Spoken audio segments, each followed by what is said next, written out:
Hey guys, tonight we're slipping into silk slippers and stepping into the Heian period, Japan's golden age of poetry and moonlit drama. Picture this: you're tiptoeing through a palace garden where cherry blossoms float like snowflakes made of gossip. Humidity clings to your skin like that one ex who still watches your Instagram stories. If you think composing love poems under surveillance sounds relaxing, you probably won't survive this. So before you get comfortable, take a moment to like the video and subscribe, but only if you genuinely enjoy what I do here. Drop a comment with your location and local time. We've got night owls in Oslo and early birds in Auckland hanging out tonight. Now dim the lights. Maybe turn on a fan for that soft background hum. And let's ease into tonight's journey together. You step onto dew-kissed gravel. A silk robe whispers with each movement.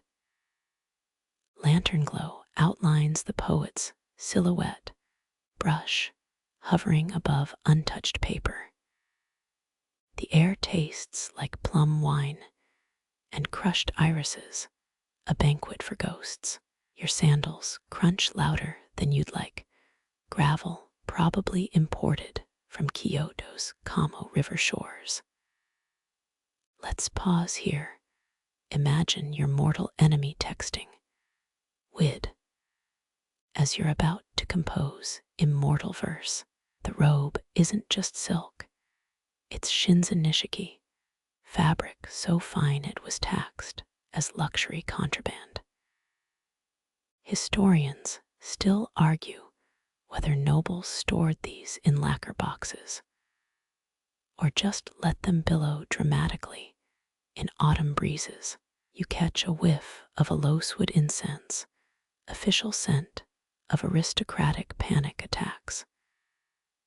23 steps left to reach the writing desk, each one measured to avoid waking the emperor's napping bulldog. Yes, they had bulldogs. No, they didn't fetch. And blossoms spiral down pale pink against ink-black hair. The poet's crown princess vibes scream. I'll write about heartbreak, but only in iambic pentameter. Did you know Heian-era inkstones contained powdered gemstones? Some scholars swear poets stole malachite flakes from shrine rooftops. Your foot slips on a petal, gracefully, of course. 9 generations of ancestors side-eye your clumsiness from the afterlife. A night breeze carries cicada static, nature's white noise machine. The poet adjusts their eboshi cap, its absurd height defying gravity and common sense. Those paper streamers fluttering nearby. Love poems strung up like overdue laundry, most disintegrated by morning, poetic literally and metaphorically. You spot an inkstone shaped like Mount Fuji, peak pretentiousness or genius. Jury's out till 1322 CE. Your elbow brushes a cherry branch. 18 petals dive bomb the poet's desk. They freeze mid-brushstroke, Bethesda soft-lock energy. Here's a fun fact. Court ladies wrote letters using their own hair as brushes during emergencies. Romantic, yes, sanitary. Let's not ask. A frog croaks from the pond, fourth wall-breaking critic of tonight's draft. The poet exhales, steam curls upward, mingling with blossom trails. Their sleeve dips dangerously close to wet ink, tragedy waiting to happen. You count 7 fireflies circling the lantern, living punctuation marks. That muffled giggle behind the screen, either a jealous rival or tipsy palace guards betting on the poem's success. Wind tugs at the paper's edge. It's the 11th century equivalent of autosave failed. The brush dives, one decisive stroke, births a character meaning, ephemeral, perfect for cherry blossoms. And this shaky creative process, 3 petals land in the inkwell, nature's attempt at collaboration. Some argue nobles planted weeping cherries, specifically to remind poets of mortality. Others think they just liked the vibes. Your knees ache from seiza posture, ancient Japan's answer to yoga torture. The poet's gaze flicks westward, moon playing peekaboo through clouds. Ink glistens, wet as a raccoon-dog's nose. A distant temple bell chimes once time's up, but the page stays half empty. The brush hovers. Blossoms fall. You forget to breathe. You kneel beside the inkstone, its surface moon-polished river rock, worn smooth by 100 poets' circles. Fingertips press the charcoal stick, solid as a warrior's jaw, and begin the slow grind. Cedar resin blooms in the air. A scent 7th century scribes swore warded off restless spirits. Petals land in your lap like uninvited critics, pink against indigo silk. The poet's knuckles whiten, 3 clockwise spirals, then a pause. You recognize the rhythm, Emperor Tenmu's court, standardized ink making to 9 and 30 rotations. Historians still argue whether the count honored his 39 concubines or mirrored the steps to his favorite waterfall. Either way, your wrist aches sympathetically. Incense smoke braids with the ink's musk. The recipe's a state secret, but you catch camphor and something earthy. Rumor says palace scribes once mixed in crushed moth wings for iridescence. Tonight's batch smells more practical, like pine soot and the sweat of the apprentice who pounded it. A breath hitches, the poet's first tremor. Their brush hovers, not yet. You spot the hesitation modern calligraphers spend decades faking. This isn't doubt. It's the stillness of cranes knee-deep in rice paddies. Wind riffles the paper's edge, mulberry-fiber, flawless. 10th century luxury, rolled thin enough to read through. Your fingers itch to touch it. No wonder they used silk for tax receipts. Cheaper and far less tempting to steal. The inkstone whispers as the stick completes its dance, black mirror between worlds. You lean closer for a heartbeat. Your reflection wears a Heian-era court cap. Blink, and it's gone. Trick of the light, or last night's pickled plum indigestion. Petals keep falling. One sticks to the poet's sleeve, pink on white, a living collage. They don't brush it off. Focus is a currency here, spendable only once. A nightjar calls 2 notes, liquid and low. The poet's shoulders dip like those ancient scales in Nara's market. Ink pools like spilled obsidian ready. Brush hairs kiss the surface, thirsty, trembling. Your own breath stills. This moment's been fossilized in scrolls for centuries, the sacred comma between preparation and art. You half expect a drum roll. Instead, silence so thick you could braid it. Fingernails dig into your palm. Wait, wait, wait. The pause stretches until there. The brush descends, a swoop like a heron's neck. First character born solid, unflinching. A verb meaning to remember or possibly to drown. Context pending. More strokes follow, muscle memory shaped by 12 years of dawn drills. You clock the textbook technique, wrist lifted, elbow a precise angle. Perfection, except for that fourth, strokes waver. A flaw, or the heartbeat that makes it human. Ink glistens, fresh verses hungry for meaning. You squint. Is that a reference to Genji's moonlit ride?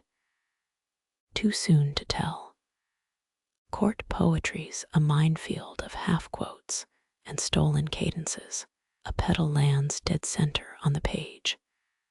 The brush freezes, oh no. Disaster. Etiquette says never blot wet ink, but nature cares nothing for human rules. The poet's nostrils flare, then relax. 2 strokes later, the blossom becomes the moon in a haiku. They'll deny writing. Your throat tightens. How many masterpieces survived by accident? Kyoto's museums overflow with happy little mistakes. A millennium passed. Tourists snap photos. Scholars write footnotes. No one mentions the poet's ulcers. The inkstone needs replenishing, always demands more. Grind, pour, repeat.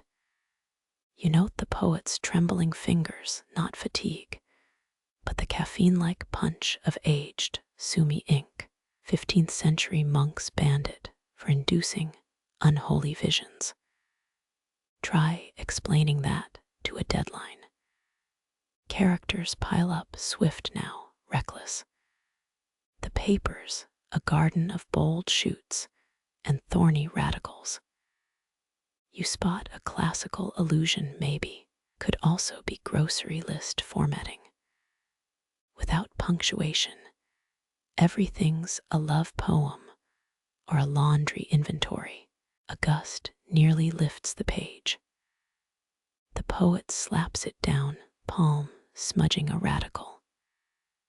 Centuries later, conservators will debate whether that grayish blob represents a mountain or a lover's shrug. For now, it's met with a hissed word not taught in language classes. Candle wax puddles, third one tonight. Palace records show scribes burned 84,000 candles yearly. You wonder, did accountants track wick trimming time as administrative overhead or aesthetic necessity? The brush stalls mid-metaphor. Eyebrows not uh-oh. You've seen this before, the dreaded synonym crossroads. Cherry blossoms or ephemeral pink. Choose wrong, and the poem tips into cliché.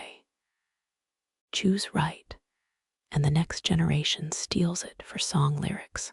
Wind carries a snatch of laughter, servants sharing a joke. The poet's head tilts, listening. You hold your breath, stealing material from the help. It's more common than the nobility admits. But no, the brush moves on. Crisis averted. Ink dries into permanence. Most of it anyway. A droplet escapes, splatting on the poet's sandal. Tomorrow's problem. Tonight, it's just a Rorschach blot for passing mice. You shift your weight, pebbles digging through silk. Not all ghosts here wear silk and regret. Some are literal rocks. Archaeologists found 700 inkstones under Nijo Castle, 32 still stained. Were they offerings or medieval office clean-out day. The poet stretches, neck cracking like a bamboo grove in winter. Half the page remains empty. So much possibility or terror. Blank space haunts every artist, whether they admit it or not. Another petal lands in the ink pest or muse. This time it's flicked away. Boundaries re-established. Discipline restored. Even the wind holds its breath. Moonlight shifts, first hour of the ox, by your estimation. Time to regrind, refocus, re-everything. The poet's sleeve trails through fresh characters. 11 generations of scholars will debate that smudge's profound thematic resonance. You saw it happen. Crow's feet, clumsy fabric, zero poetry. A bell tolls, palace curfew. Distant footsteps scatter like startled quail. The poet ignores it, adding one last stroke to the left margin, an afterthought or secret code. Future thesis, papers tremble in anticipation. You rise, knees protesting like unoiled palanquin hinges. Enough for tonight. Let parchment and pressure decisions rest. The garden path awaits, lit by petals, littered with words not yet born. Wind carries your discarded footprints. Scattered petals devour the gravel path.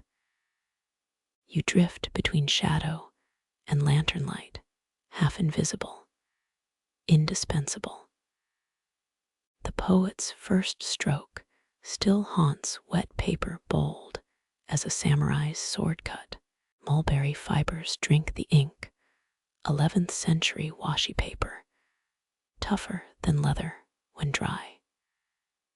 You've heard they used it for kites and battle maps. No wonder it survives 1,000 years in museum cases, elbowing aside moths and emperors. Blossoms spiral down, one lands where the brush paused. The poet flicks it aside, miss. Now, a pink smudge mars, mountain radical. Historians still argue whether Heian scribes kept cat hair brushes for precision or just loved feline drama. Either way, this page won't win calligraphy awards. A breeze rifles through unfurled scrolls, temporary anchors made of jade paperweights.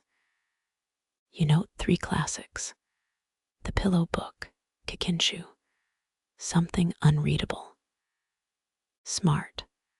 Court poets rarely invented, remixing was safer. Steal from 3 sources, it's research. Steal from 1, it's prison. Ink pools, you count 12 seconds before it crusts. Ticking clock, competitive advantage. 9th century apprenticeship manuals stress this.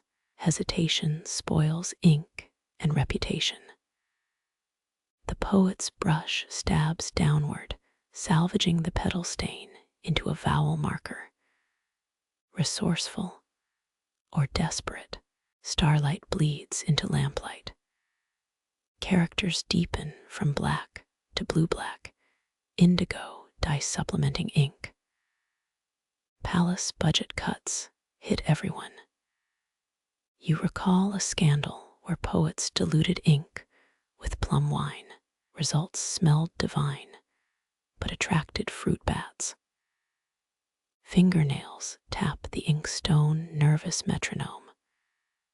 The left pinky hovers, etiquette demands it, never touch paper. You spot the callous, anyway proof of midnight practice sessions. Perfection isn't born, it's carved into flesh. A verse takes shape, 5 lines, cake-katoba wordplay. Falling blossoms, double meaning tears, with a verb twist. Clever. Overused since Empress Jito's reign. But classics are classics for a reason. Bards still butcher this. At shrine festivals, your sandal grinds a pebble, the poet's head snaps up. Forbidden eye contact. You freeze, pretend to study a spider web. Protocol says observers must be as breath on glass. Today's lesson, spider shaming works. The brush resumes. Sweat trickles beneath your collar. Heian silks were made for posing, not panic. You mentally draft an apology ode. Oh, perspiring one slash, how like the spring thaw you glisten slash, refund my robe. Rejected. Half moon watches, uncharacteristically quiet. Poets once blamed lunar phases for writer's block, and love affairs, and gout. Scapegoats wear many hats. The current stanza. Love poem, definitely. Too many pillow words about entwined roots. A nightingale shrieks. The poet jerks, splattering ink. You bite your cheek. Laughter here means 40 lashes and composing a self-criticism tonka. The ruined line bleeds, morphs, becomes a stunning metaphor for heartbreak. Silk brushes parchment, that sound, like wind through barley or creditors whispering. You've watched 27 drafts tonight. Only this one gets the good paper, thick, creamy watermark of twin cranes. Imperial commission, or a marriage proposal. 3 blossoms land in unison, divine sign or bad timing. The poet traps one under their sleeve makeshift bookmark. You've seen older scrolls with petal fossils pressed between lines. Conservationists hate it. Romantics frame it. Ink dries unevenly, texture of volcanic rock. You miss modern ballpoint pens. Then again, they'll never replicate this, the way every stroke risks ruin. Or the occasional nosebleed from ink fumes. A dog barks beyond the wall guards making rounds. The poet's brush hovers, absorbs the rhythm. Lines shift, military cadence, infecting romantic verse. Freud would have a field day. You settle for noting the rhyme scheme's new aggression. Palm presses paper testing moisture. Big mistake. Now a thumbprint stains the margin. Future scholars will call it the author's intentional symbol of mortality.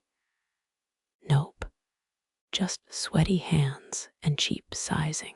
The final line emerges, 7 syllables, knife sharp. A kicker about blossoms as unkept promises. You glance at the poet's face. No smile. Success. Failure.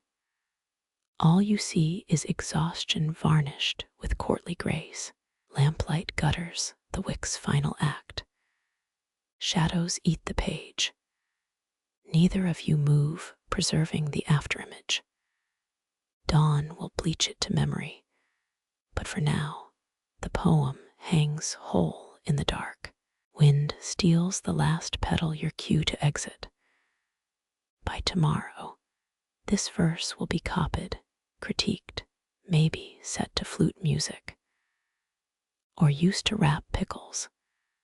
Art's afterlife is gloriously fickle. You follow the gravel's whisper each step, erasing the night's debts. Behind you, a single droplet plinks into the inkstone. Somewhere between a period and a confession. You don't look back. The inkstone's droplet trembles. Your shadow stretches toward dawn. Cicadas rev up like drunken lutenists, first one, then a dozen.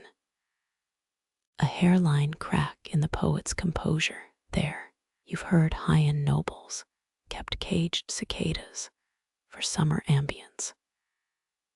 This sounds more like a berserk shamisen, enraged by bad Yelp reviews. Fingernails dig into mulberry paper too late. The poet's brush shudders mid-metaphor. Now, morning dew resembles a squid escaping calligraphy prison. Historians still argue whether courtiers cherished cicadas or cursed their racket. Tonight's clenched jaw suggests a ballad for the latter. A petal drifts into the ink, cicada landing pad. The poet flicks it, misses, hits your sleeve instead. Protocol forbids brushing it off, and now you're a pollen-covered accomplice. 9th century poets wrote odes to these insects. You're drafting a strongly worded haiku about noise ordinances. Teeth scrape against lower lip. Royal tutors ban that habit in childhood. 5 deep breaths. The poet realigns their sleeves, embroidered cranes, avian meditation. Some kept molted shells in ink trays. Superstition said they sharpened metaphors. You spy one now, a hollow ghost glued to lacquered wood. Cicada choir hits crescendo. Think boiling kettles with megaphones. The brush jabs downward, vengeance in ink form. Characters warp into jagged peaks, intentional now. Monks once inked sutras during hailstorms to test devotion. This feels personal. Midnight humidity glues paper to wrist. Blossoms stick like postage stamps. You mentally calculate how many poems equal one fan-swinging servant. 3 verses about longing. 5 tonkas on autumn melancholy. The math escapes you much like that cicada fleeing toward the privy. A particularly shrill chirp, the poet's shoulder twitches. Ink splatters the unnamed constellation you'd nicknamed the pap smear. Unfortunate, stargazing guides rarely include that term. Silk fans hang limp, decorative, useless. You recall a scandal where a frazzled noble used sacred Shinto votive tablets as fly swatters. The poets eyeing their inkstone lid similarly, then silence, sudden as a snapped lute string. The poet sways deer hearing predator breath. Cicadas resume different pitch, lower, mocking. Sweat carves paths through powdered jasmine perfume. Heian beauty standards required dewy, not drowned rat. The poet dabs their neck with a poem draft, sacrilege or survival. You'll never tell. Palm fronds clatter, false alarm. Brush meets paper gentle now. The poet's next line references cicadas directly. Clever bait and switch. Your voice outlasts the summer shell, paired with a seasonal pun. Applause worthy. If anyone's clapping besides the damned insects, dew soaks through your lower robe, socks squelch discreetly. A moth kamikazes into the lantern. Brief light surge reveals the poet's smirk directed at you. Best to admire the moth's funeral pyre instead. Moonlight wars with lamp oil. 2 shadows of the poet flicker, one precise, one feral. You remember Kenshi's tale of the doppelganger inkstone, probably fictional. Hopefully. Cicada legs scritch against bark. nature's nail file on marble. The poet grinds fresh ink, unnecessarily hard. Black dust clouds rise. Your left nostril twitches. 47 ways to sneeze elegantly. You fail at all. The resulting CHOO freezes the garden. Protocol manuals never covered this. The poet stares, blinks, snorts. A stifled laugh escapes, unscripted human sound. Cicadas double their volume, rude backup singers, palm over mouth, too late. Etiquette dissolved like sugar in Heian tea. The poet's shoulders shake, silent mirth or silent tears. You'll argue with scholars about it later. Dawn licks the eastern wall. First birds replace cicadas, songbirds, mercifully tonal. The poet finishes with a flourish or a collapse. Ink blots bloom where the brush fell. You count 8 cicada corpses by the veranda, tiny valkyries of annoyance. The poet ignores them, rolling the scroll with sleepwalker's hands. Silk cord tightens, a bow fitting for a funeral wreath. They pause, unwind the scroll, add a marginal note. A single character, cicada, radical, merged with laughter. The insect choir made the final draft after all. Your sandal finds a molted shell. Crunch resonates like a rice cracker. 3 quick bows, apology to ghosts of poetry past. The path home smells of wet ink and vindication. Somewhere, a shrine maiden vows to compose tomorrow's cicada-banishing sutra. You hope she hurries. Damp silk clings where the moth explored your sleeve, phantom tickler of bygone leaves. The poet unrolls a half-finished autumn scroll. Crimson stains bloom where maple memories bled through. Heian inks often mixed wine dregs for that exact bloody hue. You wonder if vintners ever sabotaged shipments to boost poem sales. A ginkgo-scented breeze flips the parchment, revealing smudged characters. Fujiwara no Teika once called such accidents brushstroke haunting. The poet traces a vanished line with ring finger nail catching on paper-lice scars. 12 years ago, almost to the day, you watched scribes boil moth larvae for parchment glue. Still haunts your broth-related dreams. Candle wax dribbles onto the poem's margin. Emergency, repair incoming. The poet grabs a hairpin, sculpts the spill into a miniature Mount Heian. Historians still argue whether nobility actually believed melted wax warded off ink gremlins. This one's taking 0 chances. 3 more peaks take shape.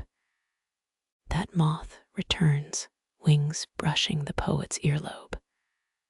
False alarm. Real threats the unstoppable yawn cracking their jaw. Late Heian scholars recommended reciting old shopping lists to stay awake. You mentally compose 1, 3 ink sticks, 2 resentment-laden letters, 1 exorcism. Maple leaf shadows shiver across the desk. Summer doesn't own this metaphor. The poet's brush mimics their sway, stops. Unwritten verses cling like burrs to a traveler's hem. Some diaries claim nobles buried unsent poems under willows to cool their fever. You'd settle for tossing this scroll into the koi pond. Midnight rain pockmarks the garden. Inkwell ripples become tiny drumskins. The poet dips a fingertip, draws circles around a crucial character. 16th century archivists found wine-stained manuscripts reeking of fermented wordplay. Modern labs confirmed it was just plum vinegar.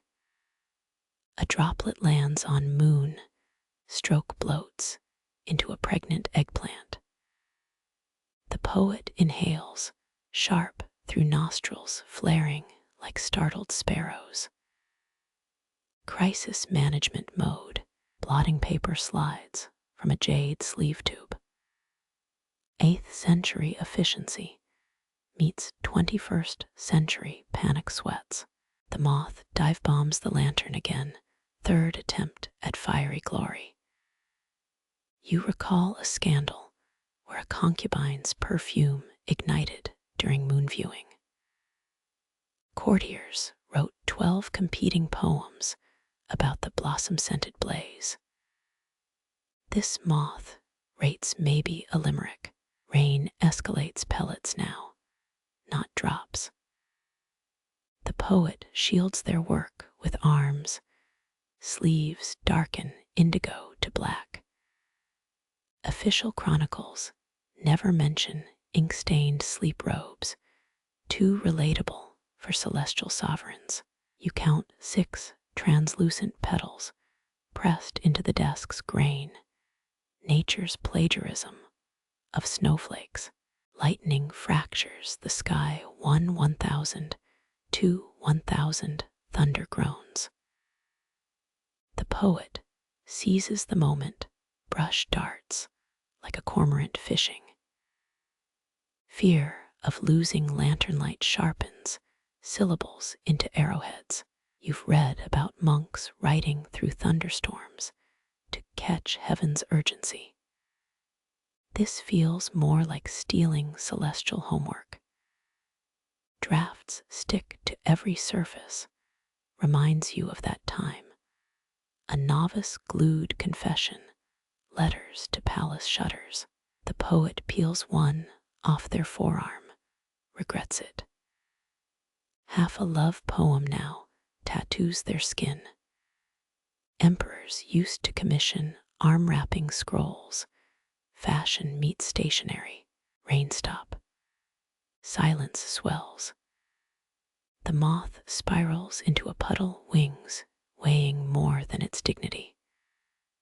Heian naturalists believed drowned insects carried dead poets' regrets. This one's probably hauling your unresolved lunch decisions. The poet collapses forward, forehead meets desk. Ink-smeared cheek imprints will baffle future scholars. In 1973, conservators found makeup stains on Lady Murasaki's alleged diary. Turned out to be lichen. Hope springs eternal. Moonlight resurfaces weak, tea-stained. Your shadow stretches gaunt across revised verses. The poet mumbles into woodgrain, something about persimmons and exile. You pretend not to hear. 3 fallen hairs catch lamplight. Silver threads. Even Lady Ise couldn't rhyme into youth. Dawn's first rooster gargles its fanfare. The poet jerks upright. Elbow smashes the inkstone. Black spatter patterns resemble a pissed-off heron. Restoration attempts smear it into Rorschach territory. Is that a sailboat? A teapot? A divorce petition? The moth's corpse drifts onto fresh paper, obituary, via water damage. The poet flicks it. Misses. Hits your knee. Last night's ink hasn't dried. Now you've got a deceased Rorschach blotch on silk. 9th century dry cleaning fees could bankrupt a mid-tier shrine. Mist rises, fogging memory and parchment alike. The poet rolls the scroll, pauses, unrolls one hand width. a single character added where rain blurred the rest. Forgotten autumn verses stay buried better, luck next equinox, your sleeve tugs, that thrice cursed moth's wing caught in embroidery. A petal flutters down, camouflaging the struggle. Such are the victories Heian evenings offer, tiny, damp, and riddled with insect carcasses. A willow branch taps your shoulder, nature's reminder to quit slouching. Westward melodies coil through the garden like smoke from a censer. The poet's brush halts mid-stroke, ink bleeding, forgotten, as their head tilts. You've heard that flute before. Or was it last summer's blind minstrel? Historians still argue whether Heian love flutes signaled secret trysts, or just terrible insomnia cures. This player favors dissonant trills, like a sparrow arguing with a zither. The poet's lips shape silent words, tracking the rise and fall of notes. Silk fans from 794 CE onward often depicted willows weeping over broken instruments. This feels more personal. 3 fireflies kamikaze into your ear, distraction cubed. 1 survives, pulsing angry Morse code on your collar. The poet's brush dries into a crusted spear tip. Forgotten lines petrify on paper. Court musicians trained for years to master the shakuhachi's 5-hole wail. This amateur's nailing the drunken badger mourning, its radishes vibe. Moths stage a protest march across the desk. Parchment crinkles like old skin. The poet absently swats, smearing a stanza about unripe persimmons. 11th century diarists wrote about flute songs summoning rain. Or was that just aristocratic small talk? Damp air suggests maybe both. Your knees protest the hardwood floor. 8 decades of tatami cushioning spoiled you. The flute spirals upward, a melody you recognize now. Lady Suishi supposedly composed it, while her husband's concubine gave birth next door. Musicologists call it undercurrents. You'd title it passive-aggressive lullaby. Willow leaves hiss approval as the night crescendos. The poet's nostrils flare, oxygenating either inspiration or suffocating rage. Lingering ink fumes mix with distant plum blossoms, headache brewing. Heian scrolls mention moon-viewing migraines cured by leeches. You'll risk the throbbing. A rogue breeze flips the manuscript, pages kiss the dirt. The poet lunges. Elbow meets inkstone, disaster bingo. Black splatter patterns resemble a constipated dragon. Palace scribes kept emergency blotting sand for such moments. This desk sports 32 layers of bad decisions. Instead, the flute player hits a note so shrill, bats abort their night hunt. Poet's hand spasms, dagger brush tears through paper. Tangled roots of a 5th century cedar once choked an entire monastery's worth of sheet music. This deserves similar entombment. Your earlobe twitches, rogue firefly seeks refugee status in auditory canals. Swatting misses, elbow knocks over the water cup. The poet glares, first human interaction in hours. Murasaki Shikabu's peers wrote odes to the eloquence of spilt libations. You're fluent in klutz. Moonlight shifts, willow shadows finger paint the poet's face. Their throat moves with the melody mute duet with the invisible flutist. Archaeologists once found a 10th century bone flute stuffed with love letters. Carbon dating revealed the mash notes came 3 centuries later. Silk rustles as the poet sways, sleep deprivation or involuntary choreography. The Takitori Monogatari describes bamboo flutes played during celestial abductions. This feels more like a terrestrial audit. Your neck prickles. Someone's watching beyond the fireflies.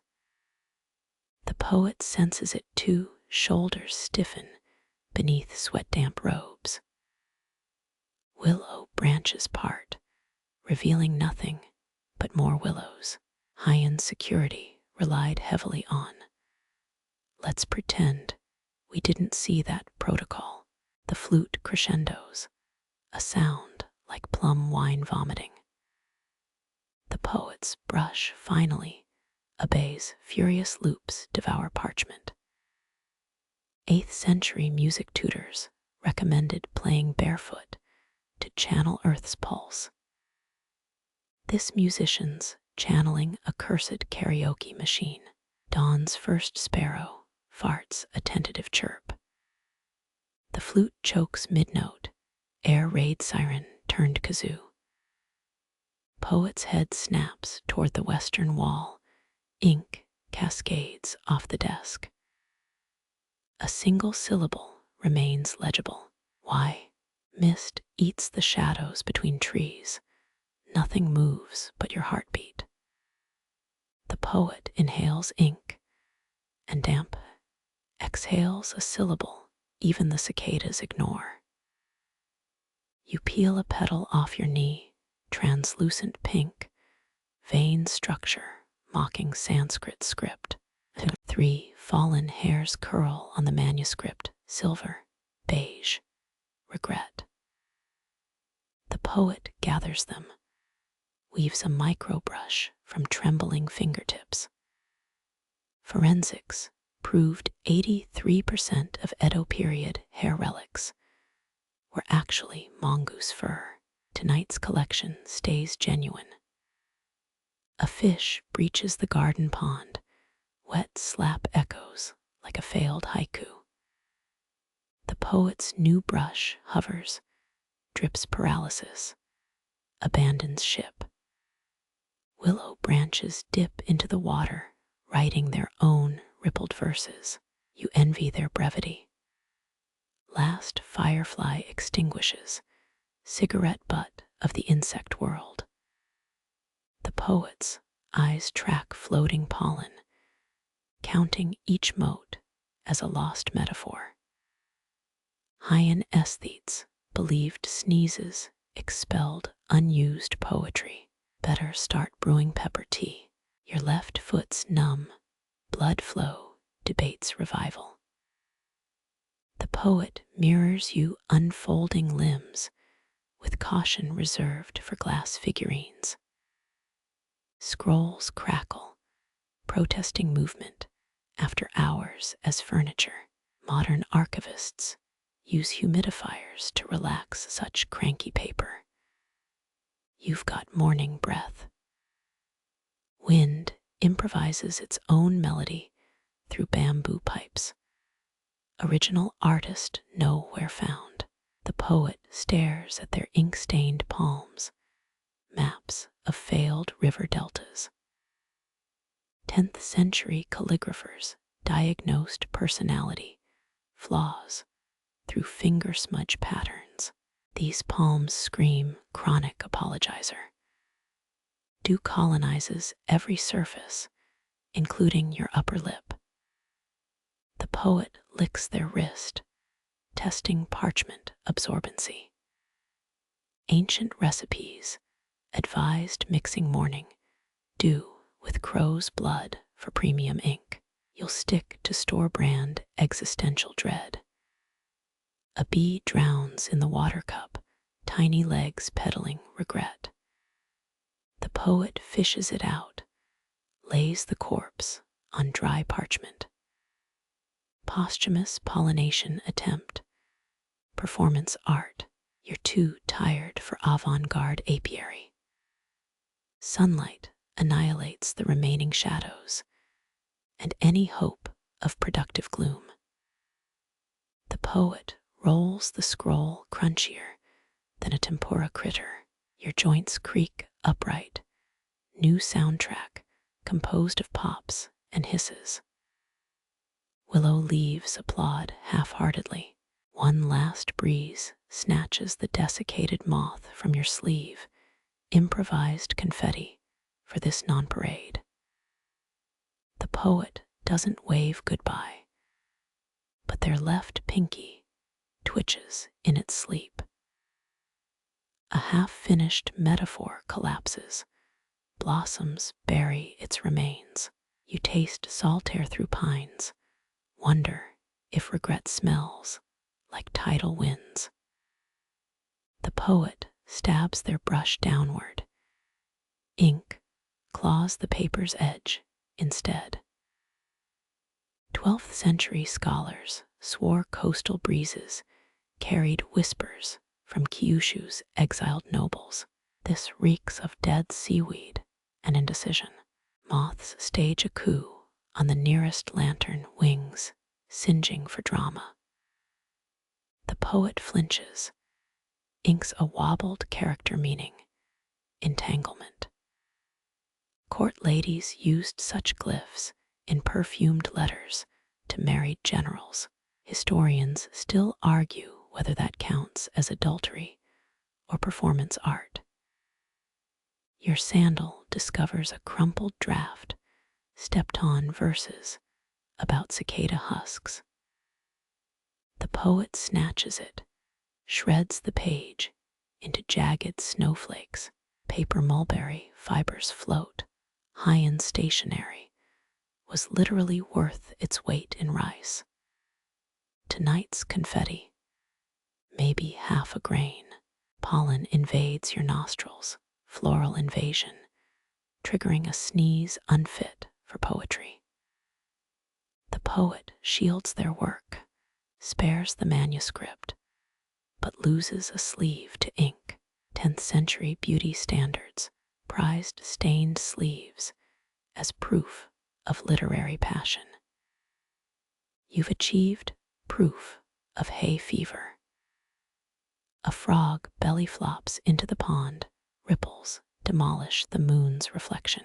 The poet grimaces, writes cratered jade before scratching it out. Edo period archivists found love poems hidden inside festival masks, scrawled where lips would touch. Too bad tonight's drafts can't hide behind papier-mâché. 3 fireflies kamikaze into the inkstone brief constellations, snuffed by sludge. The poet fishes one out, studies its corpse under lamplight. Artisans once mixed crushed firefly abdomens with lacquer for glowing sake cups. This specimen's better suited for a tragic haiku. Wind skips a rock across the pond, each bounce a broken syllable. The poet mimics the rhythm, brush tip drumming parchment in 7/8 time. Fujiwara no Teika's diary mentions composing tonka to carp splashing patterns. Musicologists call bullshit. You call it a slow Tuesday. Dew soaks through your knee, undermines the whole noble observer vibe. The poet's desk tilts, 3 centuries of wood warp versus Newton's worst nightmare. A Heian carpenter's contract required compensating clients for spiritually uneven surfaces. Send the invoice to gravity. Something howls beyond the garden wall, fox, banshee, or amateur no actor. The poet pauses, head cocked like a half-stitched scroll. Monks at Enryakuji claimed composing poems during canine serenades warded off demons. Tonight's security systems got fleas and questionable pitch. Your pinky traces a petal's veins, raised text without alphabets. The poet mirrors you fingernail carving invisible words into cedar-scented air.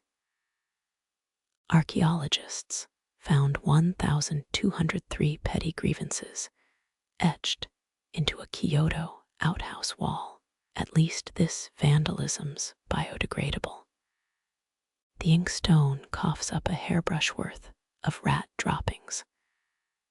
The poet sighs, flicks them into the ornamental pond. 17th century sommelier manuals recommended fermented rodent leavings for achieving gray wash effects. You'll stick to Walmart watercolors.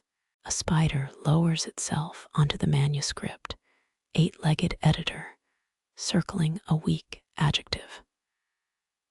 The poet hesitates, blows the critic into a waiting web. Court censors used actual red ink for banned verses. This execution's more eco-friendly. Dawn's first shameless ray torches the eastern sky. The poet shields their eyes, smears sunrise into sunless through squinted vision. Heian aristocrats composed 4:17 a.m. poems about the cruelty of persimmon orange horizons. Set your alarm for spite. Fingernails dig into the desk. Leave crescents in lacquer older than your bloodline.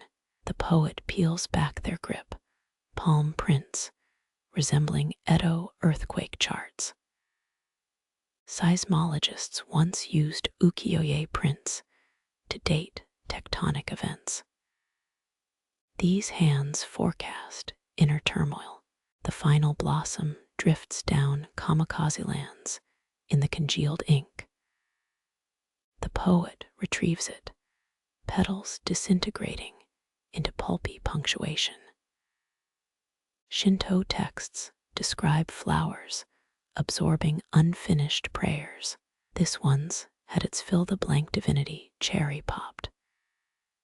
Your knees crack upright, soundtracked by a dislocated zither string. The poet folds the ruined page, tucks it into their sash like a smuggled psalm. Farmers along the Kamo River still find poetry-filled gourds washed up after storms. Tonight's draft might feed next season's pumpkins. Embers gutter in the bronze brazier, fallen stars demoted to backyard barbecue. The poet exhales, breath rippling across cooling ink like phantom edits. Hour of the Ox clings to your neck, a damp scarf of compromised life choices. Scrolls from Emperor Akijo's reign mention poets rewriting verses by firefly light, but neglect the part about swatting bugs from one's nostrils. 3 luminescent drunkards zigzag between brush strokes, living asterisks highlighting weak verbs. The poet traps one under an overturned teacup, makeshift lantern staining their cheekbones sulfur yellow. Edo pharmacists sold pickled firefly abdomens as night vision tonics. You'd rather risk stubbing a toe on historical authenticity. A blotch yawns across line 9, ink puddle masquerading as avant-garde punctuation. The poet stabs the spill, morphs it into a lopsided lotus. Kyoto's Mimuro-ji temple keeps a hall of imperfect symbols filled with botched calligraphy. Tonight's contender waves its deformed petals for judging. Your elbow knocks the ink stick. It rolls toward oblivion until a cobblestone halts its career. The poet rescues the fugitive, grinds it extra hard for spite. Heian ink recipes called for ox glue and pine soot, plus the unlisted ingredient of shattered pride. Stir clockwise while muttering 7th century profanities. The revised stanza hovers 2 syllables blinking like coded fireflies. Moku, burning, yearning, rectal rash, classic Heian wordplay. Historians still argue whether ancient love poems contained actual herpes metaphors. This could fund a dozen academic papers or one awkward festival ballad. A moth carcass floats in the inkstone pale sails on a black ocean. The poet fishes it out, drapes the corpse over autumn in line 4, 1403 AD. Monks at Kafukujai reported sacred texts written by suicidal insects. Divine intervention or lazy entomology. You vote for moth or nature. Wind riffles through draft pages, scattering similes into the rhododendrons. The poet lunges, knees crushing 12 potential Nobel laureates into mulch. 1582's great poetry, Blizzard, saw aristocratic verses snow across Omi province. Peasants used them as handkerchiefs and kindling. Dew infiltrates your left sandal, squelch territory, compromising the witness's dignity. The poet glances over smirks at your hobbled semi-bow. Court chronicles never mention how often scribes peed themselves during marathon composition sessions. Some silences are golden, others just damp. The fireflies stage a work stoppage, winged proletarians demanding better lighting conditions. The poet relents, tilts the page toward the brazier's death rattle. Artisans once trained glowworms to spell out lovers' names in bamboo cages. Performance art peaked in 1121, and it's been downhill since. A spiderweb sags between brush holder and maple branch, free verse installation art. The poet severs it with a fingernail guilty as a censor shredding dissent. 19th century scholars found erotic poems woven into spider silk, displayed under glass, disintegrated when anyone blushed. Your stomach growls a haiku in 575 blorps. The poet responds with an eye-roll stomachs had better meter in the Genroku era. Ramen shops now sell midnight inspiration noodles in historically accurate lacquer bowls. Too bad nostalgia doesn't season broth. The final firefly expires against line 12 golden smear, echoing its larval bioluminescence. The poet exhales, breath scattering ash across the page like cheap glitter. 1674. Priests buried unsold poetry collections to fertilize future genius. Tonight's compost heap wears nicer silk. Cockroach scouts advance across the desk, 6-legged editors seeking typos. The poet fans them away. Palmetto bugs make harsh critics, but enthusiastic recyclers. Archaeologists found 37 cockroach carcasses in Lady Murasaki's inkstone. Coincidence? Or the first focus group? Dawn's first bird clears its throat, a feathered alarm clock set to passive-aggressive. The poet squints westward, traces the characters for rooster without lifting their brush. Farmers once sued neighbors whose chickens disrupted morning composition hours. Legal histories, most niche rivalry. The last surviving syllable glows, wry a vowel clinging to the paper's edge.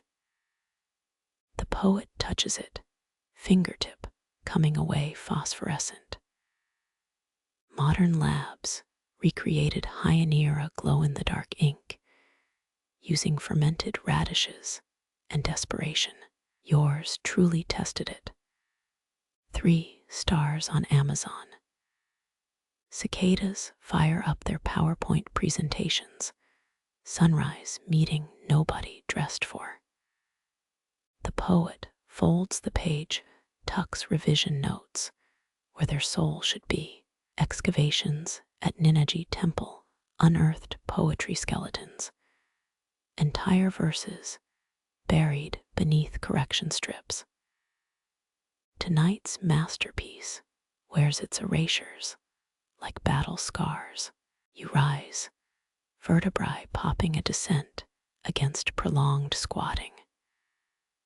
The poet doesn't glance up, too busy mouthing moku variations into limp sleeves. 300 years from now, someone will misinterpret this as a cooking manual. History's a game of telephone with footnotes. Indigo silk grazes the page, fresh ink blooming where fabric betrays intent. You recognize the curse stifled behind clenched teeth. Heian dyers paid in rice wine for that exact shade of twilight blue.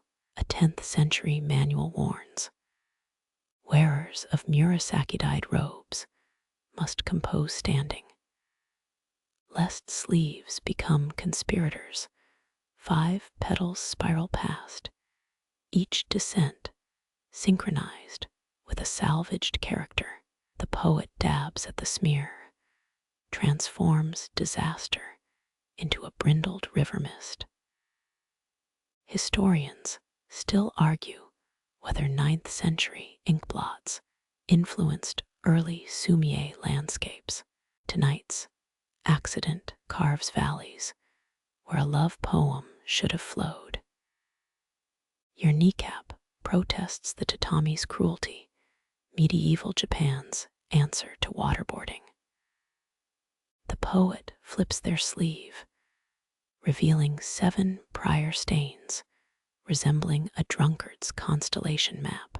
Kyoto's bamboo scroll emporium sells authentic replica mistake garments for tourists. The puckered silk feels suspiciously like polyester. Midnight humidity warps the paper, sentences curling into snail shells. The poet waits a corner with their hairpin, jade turtle swallowing its own tail. 1432. A humidity-struck anthology birthed the damp verse movement. Critics called it mold-breaking. Literally, a petal glues itself to the smudge, nature's correction tape. The poet's sighs leaves it as punctuation. Farmers near Nara still float blossom petals on inkstones during drought. Superstition claims they coax clouds. You've seen the data. 60% chance of placebo rains. Sweat rolls down your spine, improvised ink recipe for a scroll about saunas. The poet mops their neck, transferring another stain to already guilty fabric. Court records list 11 executions for ink-related garment desecration. Overachievers always take hobbies too far. The brazier exhales a carcinogenic lullaby, pine resin, and poor life decisions. The poet coughs, sleeve mistakes flutter like wounded cranes. Edo period dry cleaners advertised discreet stain removal for shame-fueled aristocrats. Results may vary. Consult your priest. 3 petals kiss the desk, auditioning as ersatz periods. The poet arranges them, dialing up the symbolism to pretentious new levels. Modern poets use drag-and-drop petals in digital composition apps. Authenticity dies one convenience at a time. Moonlight clarifies the stains. Rorschach blots, whispering you'll die unread. The poet rotates the page, seeking an angle where failure looks intentional. Excavated diaries prove 78% of deliberate stylistic smudges began as oopsie daisies. Happy accidents need better PR. Your pinky traces a stain's outline, its map of a coastline you'll never visit. The poet notices, quirks an eyebrow at your trespass. 1611 etiquette scrolls forbid touching a composer's sleeves without exchanging death vows first. Whoops, a petal lands in the inkstone, siphoned blackness climbing fibrous veins. The poet watches, lets it become a stunted metaphor. Scientists recently proved petals absorb ink 37% faster than human regrets. Peer-reviewed catharsis. Dawn plucks the last stars. CELEST. IAL Chinese letter service clocking out. The poet stands stained sleeves, swallowing the first sunbeams. 5 stains, 5 petals, 5 breaths before the garden swallows the evidence. Shadows coil around a peony's heart too still for this breezeless night. You know Heian aristocrats shaped gardens like living poems. Yet rumor claims Lord Michizane planted vengeful rhythms in his estate's knots. Historians still argue whether patterned gravel paths encoded secret indictments against rival clans. The poet's sandal grinds petals into the labyrinth, flattened pink commas. Your neck prickles, half expecting the fabled urée of failed wordsmiths. Kyoto's oldest gardening manual devotes 9 chapters to phantom flora management. Practical tip 3. Never prune peonies after midnight. A twig snaps, except all branches here were clipped to obedience centuries ago. The poet freezes, brush hovering above a half-scribbled line. 13 generations of gardeners preserved these hedges. You spot a nicotine stain on the head, Tender's portrait rebel, without a shears. Something breathes behind the camellias, wrong season for blooms, yet scarlet winks in the dark. The poet's sleeve catches on thorns, ink vapor rising like steam from a warlord's bath. 1598 tax records list. Unscheduled topiary activity. Fines. Turns out drunk sculptors make terrible landscape artists. Moonlight warps the peony's shadow, a silhouette too angular for petals. You glimpse cheekbones sharp enough to slice through 7th century court protocols. The poet inhales, recognizes the ghost's signature cedar and saffron ink scent. Rumor says submerged poets' bones fertilize prize-winning lotus ponds. You make a mental note to avoid the palace's water features. Bristles quiver. The brush becomes biopsy tool for night's strange tumor. 3 syllables scratch onto paper. The peony darkens, petals curling into a clenched fist. 72% of Heian ghost stories involve unresolved poetry contests.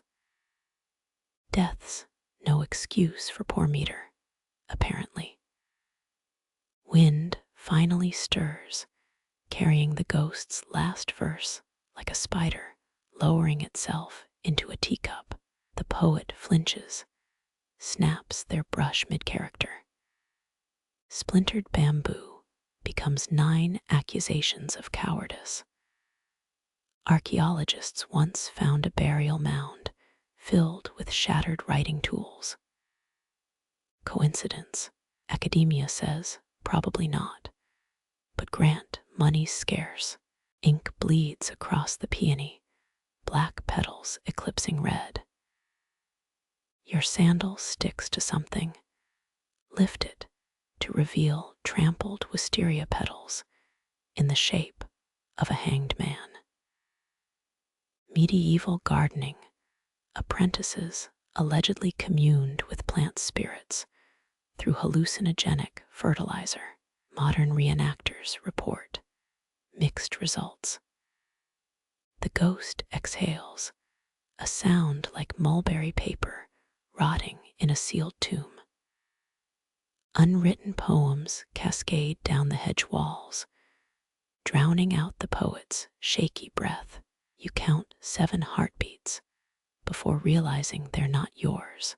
Dawn's first blush erases the shadow, leaves only dew clinging to the peony's throat. The poet pockets the broken brush, future kindling or future regret. Either way, tomorrow's garden tour groups will rave about the atmosphere. Your fingers hover above the 14th draft, each line more polished, less true. Dawn stews the eastern horizon, honey-thick light pooling in the clay brazier's belly. Historians catalog Heian love letters by paper color, a lone pale green for longing, persimmon orange for regret. You wonder if ash gray counts as its own aching genre. Flickering flames devour another failed salutation. Most esteemed recluse, becoming smoke rings above the garden wall. Charred scraps twirl like drunken fireflies, tiny arsonists celebrating their brief freedom.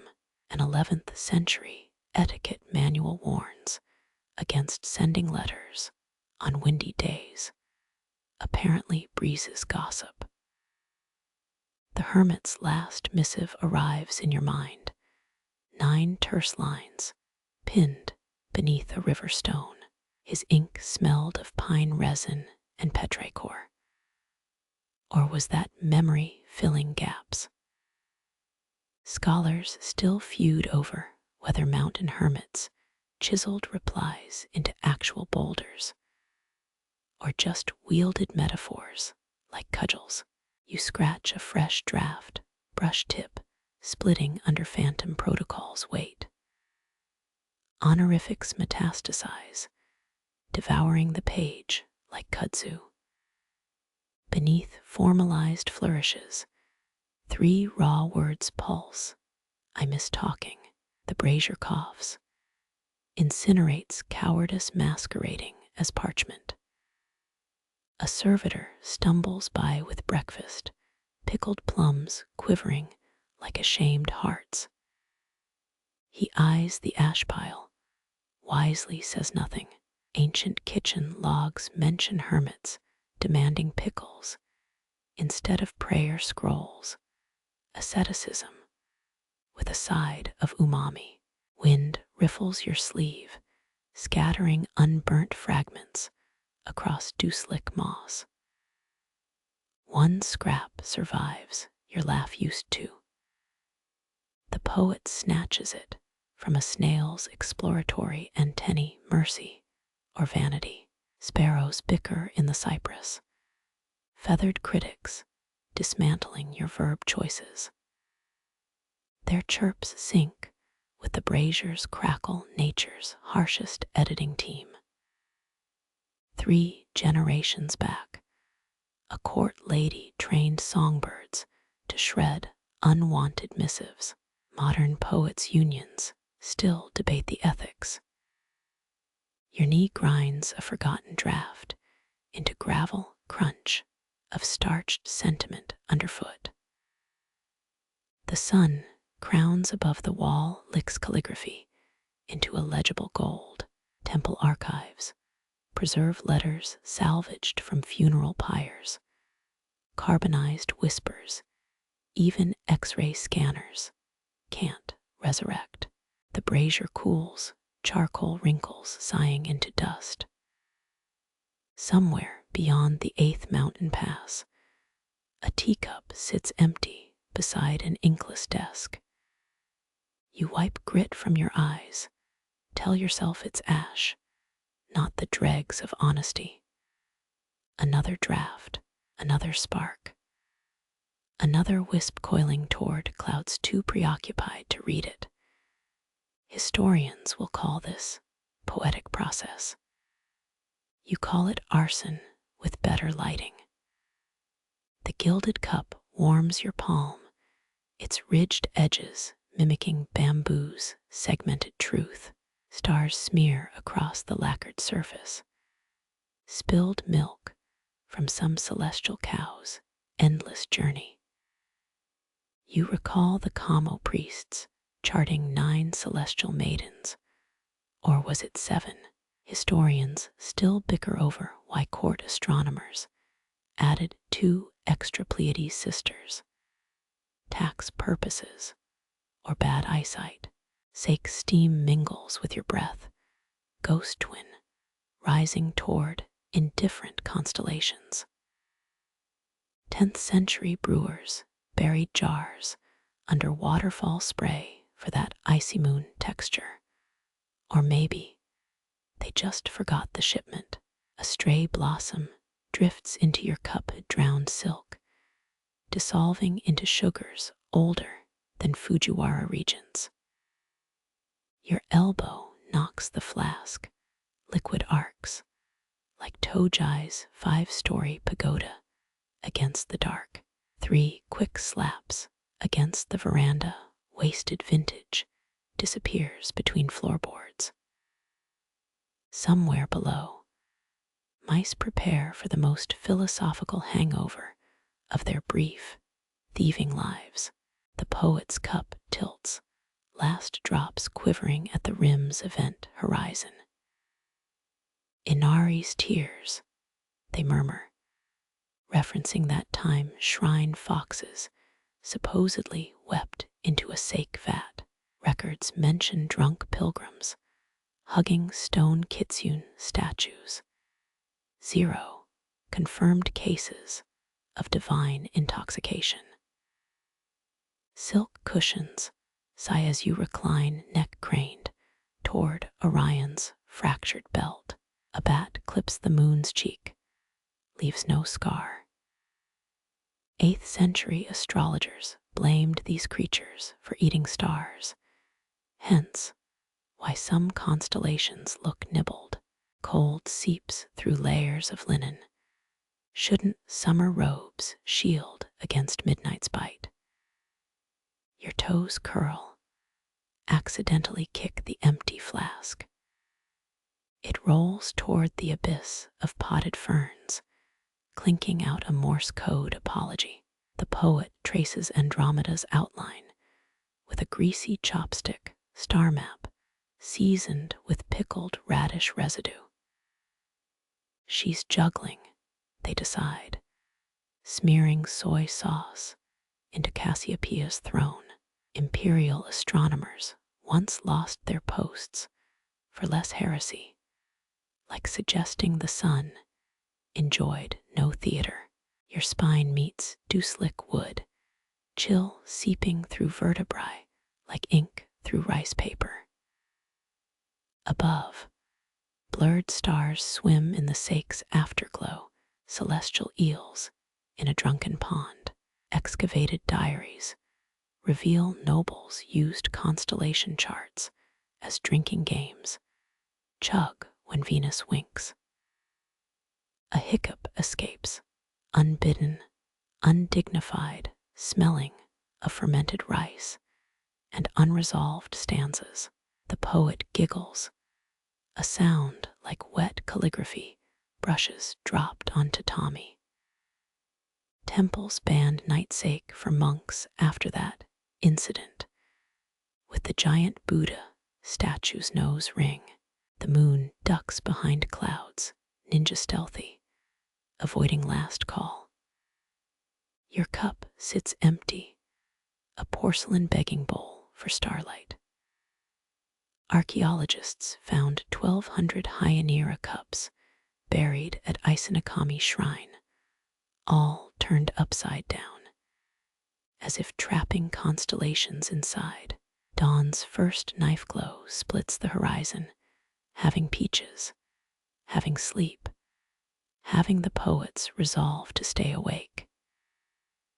You swallow a yawn taste yesterday's regrets fermented into something softer, warmer, almost drinkable.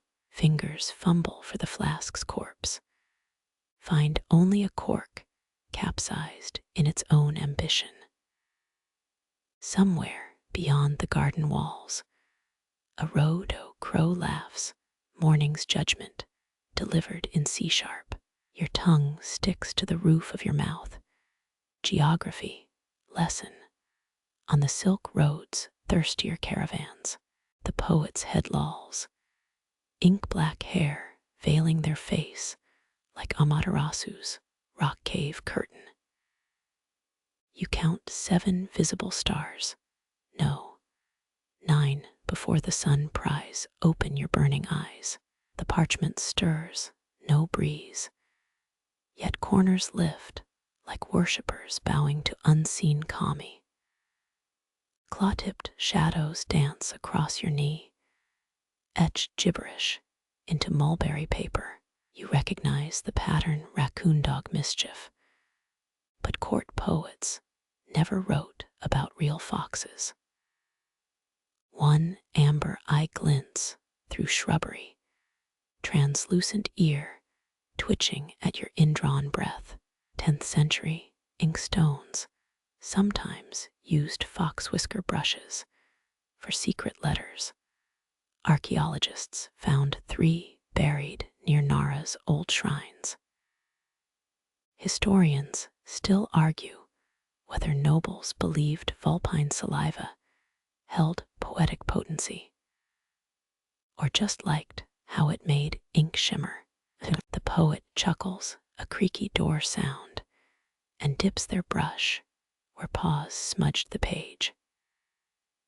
Ink bleeds through claw gouges, accidental stanza about moonlit chicken coops.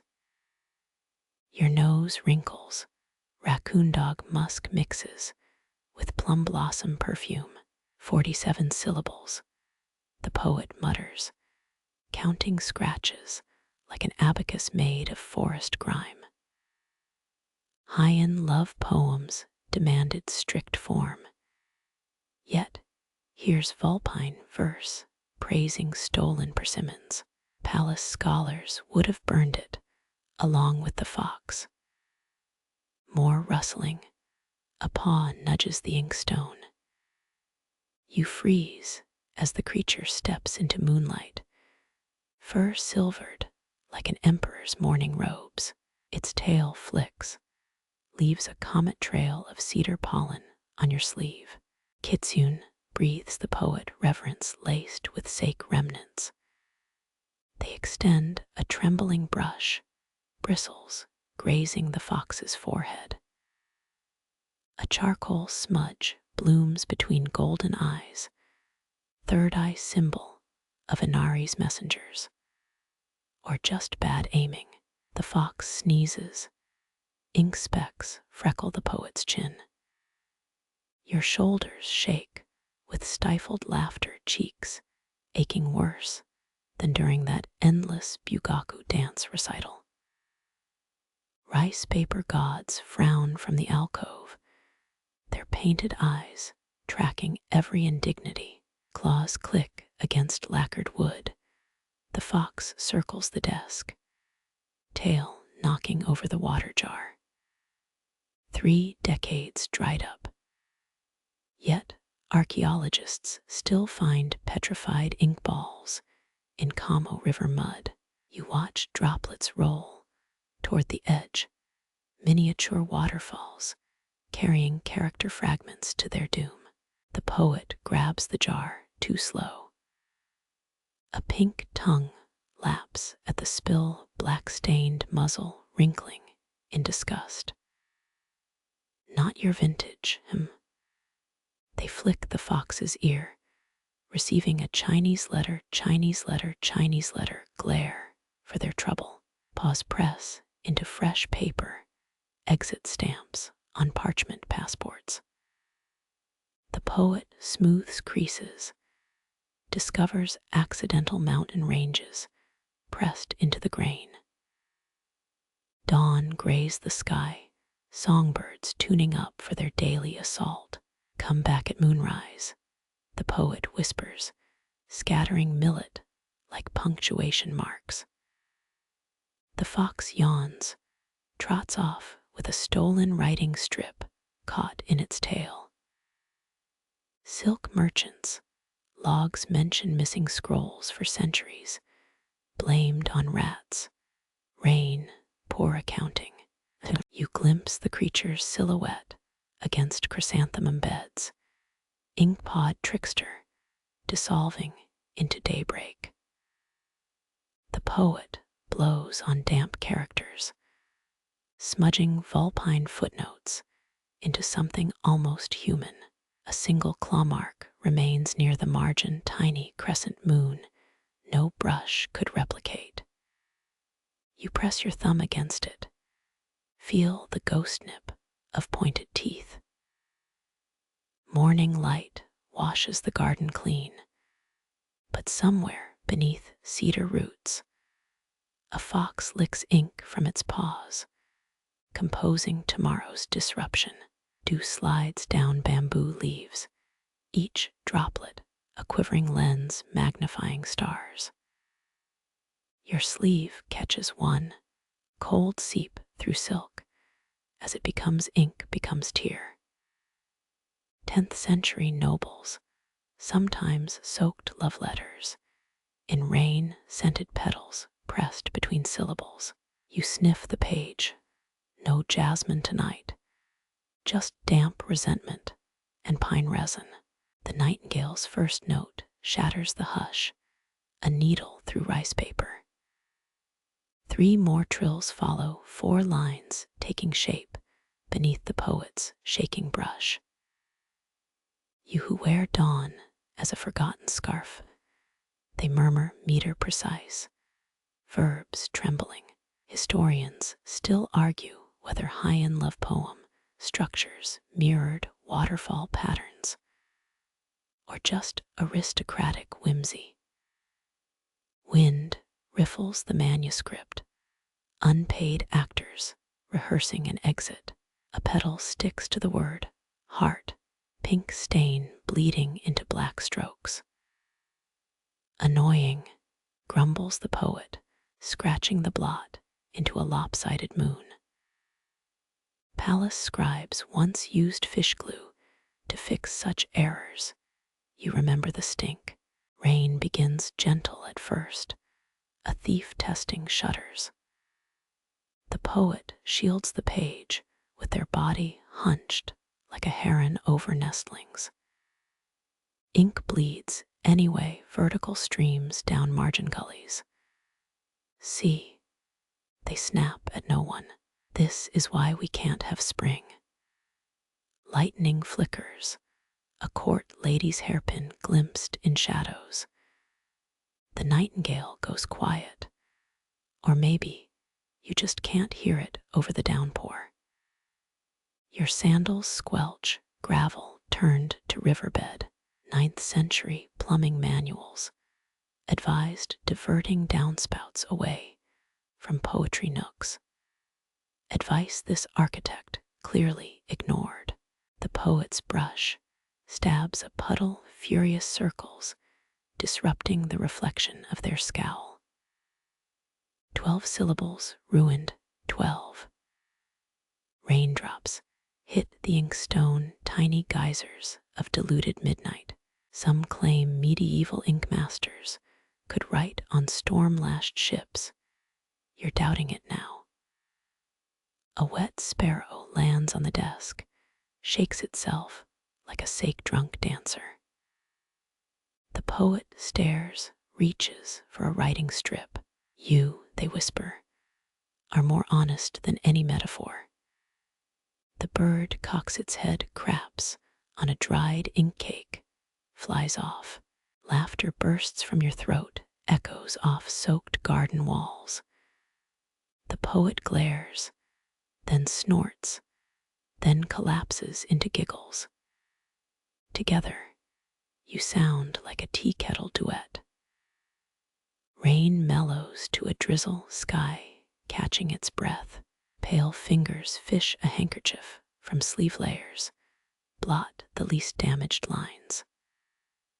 Mulberry paper wrinkles, words dissolving into Rorschach blots. Maybe, the poet sighs, we're meant to rewrite in autumn. You recall a Kyoto legend about poems washed into the Kamo River, surfacing decades later in a mermaid's song. The nightingale tries again, strained high C sharp enough to slice tofu.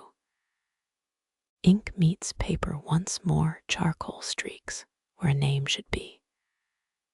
Historians know 15 ways Heian lovers hid identities in verse, acrostics, flower codes, strategic smudges. This poet opts for silence, and a puddle reflecting 2 faces instead of one. Dawn licks the horizon, spilling weak tea light across the garden.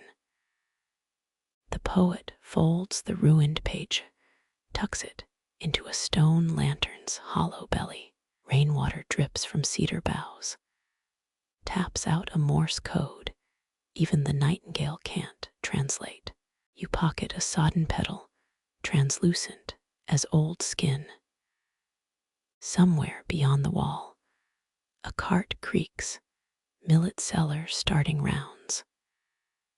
The poet watches their breath fog the air, exhales a final couplet that evaporates before reaching the page.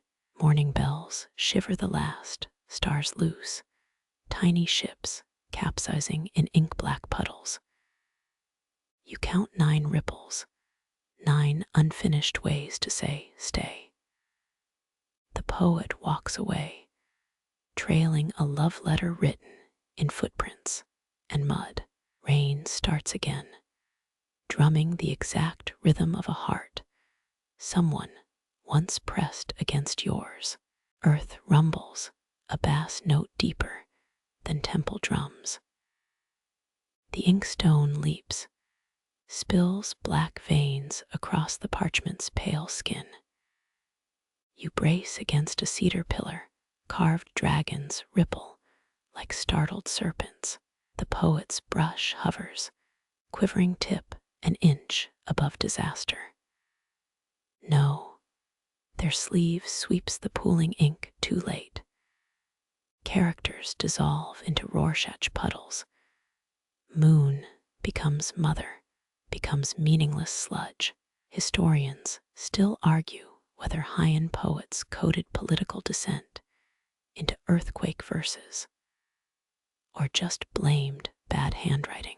A second tremor kicks your knees, memories of 878 AD's Great Gangyu quake spill through your mind. Hulverhorn's seismic diaries, noted poets, kept writing through aftershocks, words slanting like drunk cranes. The poet stabs their brush into the wreckage, dagger grip, defying the swaying world. Not finished, each syllable grindstone precise. Ink splatters their cheek, inkstones revenge for years of midnight labor. You spot a surviving character Chinese letter. To curl, twisting like the earth spider, priestesses, supposedly summoned through their dances. 9 tremors shake 9 syllables from the poet's throat, each landing razor straight on the page. Lamplight reveals the final line, 5 characters carved vertical through the chaos. The rightmost stroke bleeds off the paper, trails down the desk leg toward unseen depths. There, the poet exhales dirt and sweat gluing their hair to ink-spattered temples. Some claim medieval scribes mixed crushed pearls with ink for earthquake manuscripts. This page gleams suspiciously in the shaky light. Silence returns, thick as uncarved ink sticks. A spider descends from the ceiling, stops midair, as if remembering appointments. Your laugh comes out a wheeze, nerves frayed like cheap calligraphy brushes. The poet doesn't smile, but their shoulders drop half an inch. Dawn leaks through broken shutters, harsh critic of the night's work. The tremorect poem seems alive now, twisted characters breeding new meanings in the jaundiced light. You press a palm to floorboards, still warm from the earth's 3-century nap. Wind steals the page, carries it through a cracked shoji screen. The poet lets it go smile sharp as the brushstroke, still wet on their thumb. Finished, they tell the trembling world, and this time you almost believe them. Moonlight polishes the garden path. Your sandals crush last season's chrysanthemum husks. The poet kneels beneath a skeletal maple, inkstone balanced on a moss-cracked stone.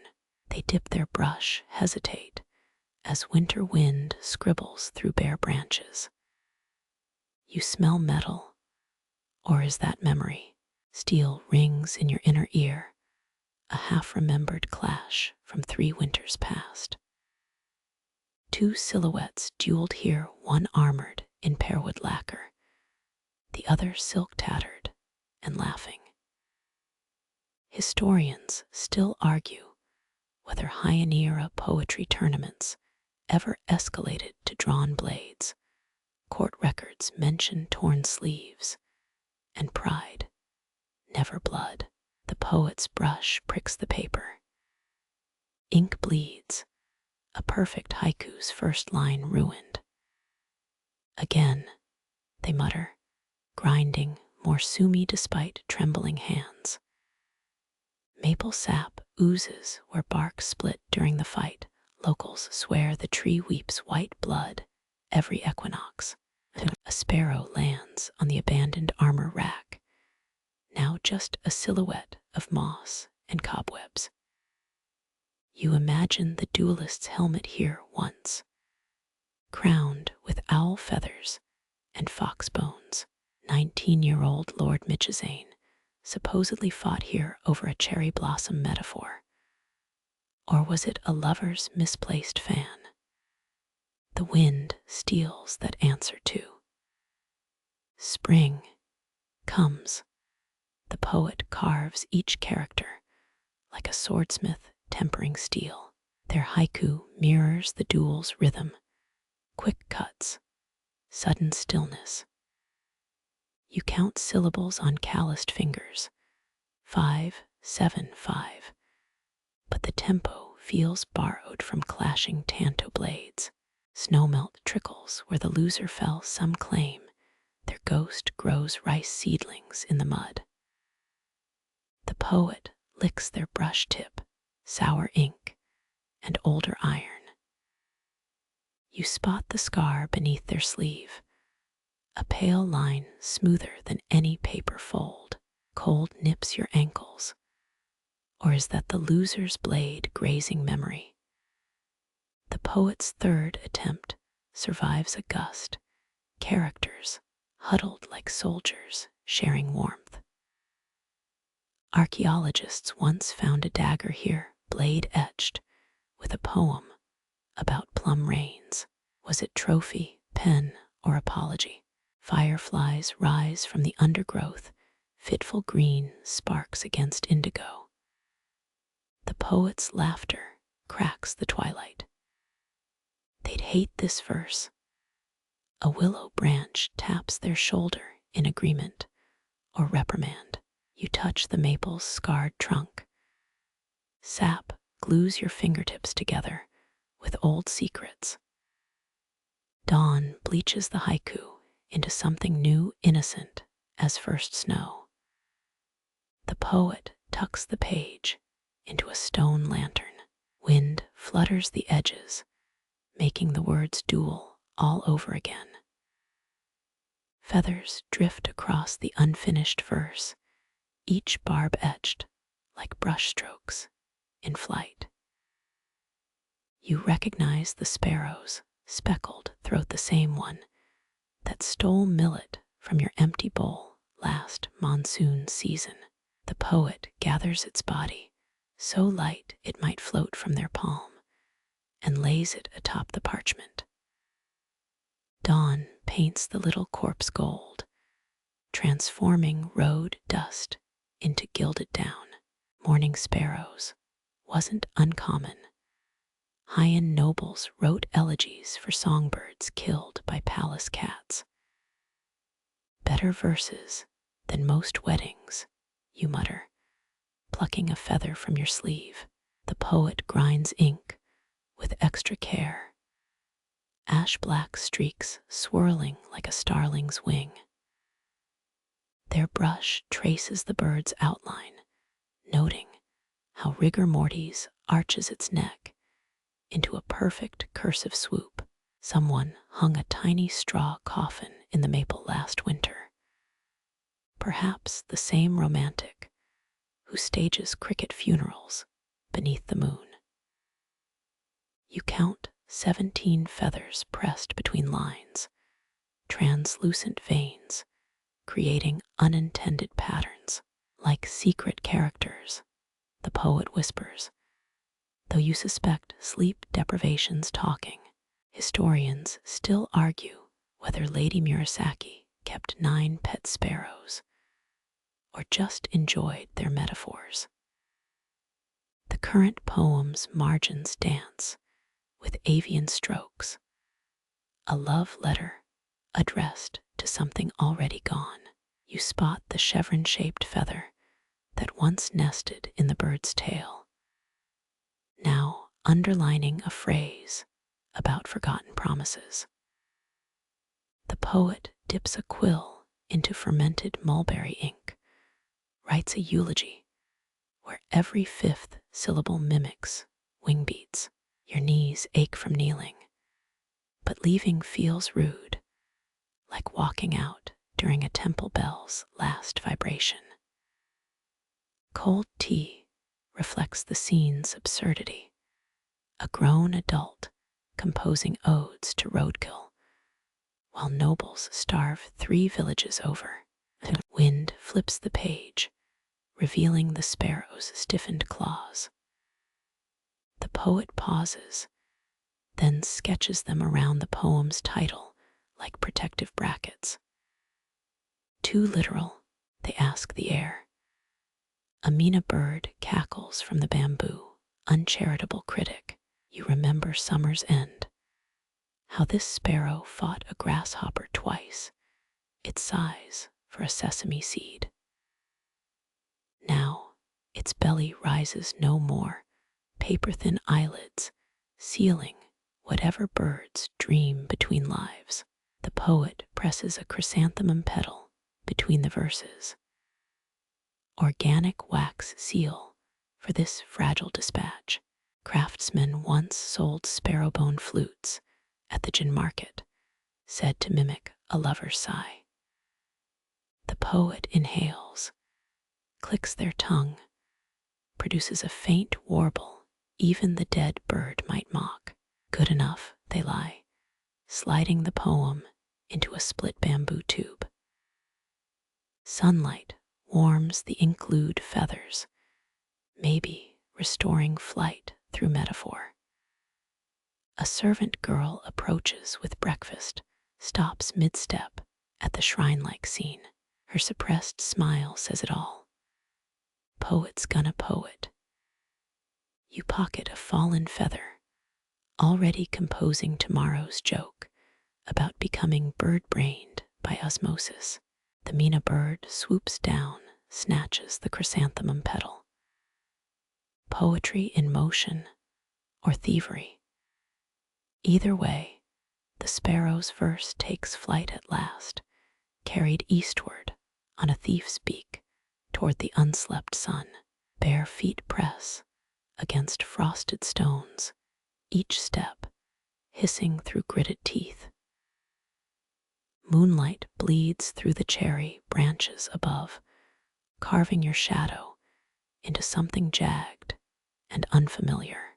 The abandoned desk lies upstream, its inkstone frozen into a glacial lump. You've brought no rice cakes, only verbs stewed in your throat since sunrise. Cold gnaws through silk socks as you reach the well, its stones sweating icy pearls. Historians still debate whether Heian moon rituals were devotion or excuses to show off frost-glistened robes. You kneel frostbite flirtation and lay 14 verbs on the mossy rim. They squirm like skinned eels, alive despite the hour.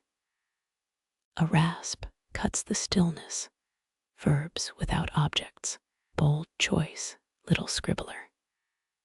The Moon-Crone materializes her face a parchment mask, eyes smudged charcoal holes. Her breath smells of stolen comet dust and pickled plums, celestial indigestion incarnate. You bow lower, chin grazing ice, as she prods your offerings with a nail-less finger.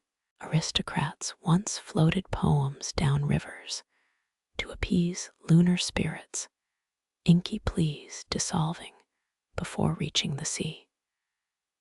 You've upgraded to transactional metaphysics, and the crone knows it. 2 action words for clear skies, she croaks. 3 if you want forgotten dreams returned. Her price hangs between you, a spiderweb jeweled with frozen dew. Few know commoners buried fingernail clippings under doorsteps during moonless nights, insurance against ancestor ghosts eavesdropping. You counteroffer 1 transitive verb for mild inspiration, plus a gerund on layaway. The crone's laugh cracks the ice beneath your knees, spider veins threatening the well's foundation. She snatches whisper and shatter verbs you'd saved for spring ballads. Their absence leaves your tongue numb. Dentists, poppy wine aftermath. Wind riffles the crone's robes. You glimpse constellations sewn into the lining. Stolen star charts from Song Dynasty astronomers. Still using the old maps. You taunt, grasping for leverage. Her fist slams the well-curb icicles shatter like glass lyres. 9 nouns for a straight answer, she demands, but you're fresh out. The crone's silhouette stretches, consuming the garden, the palace. the horizon. Frost blooms across your eyebrows as she leans in a snowslide's breath in your ear. Try adverbs next time and bring fermented verbs in autumn. Her exit leaves a vacuum air rushing back to fill God-shaped holes.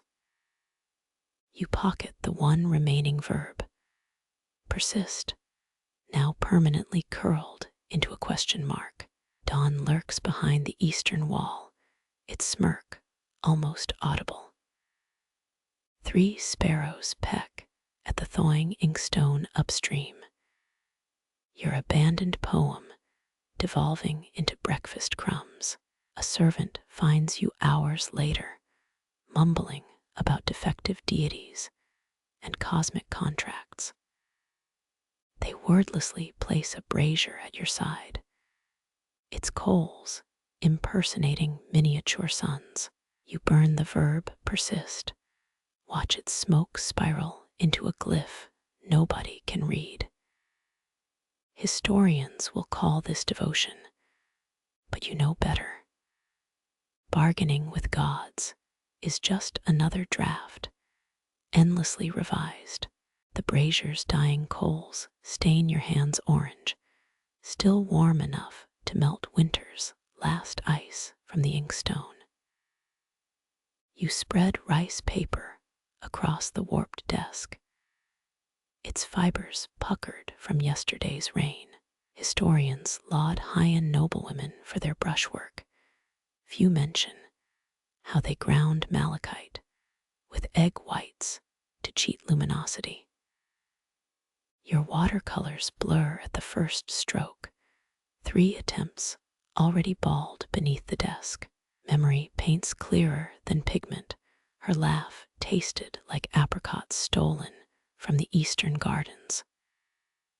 You mix indigo with too much water.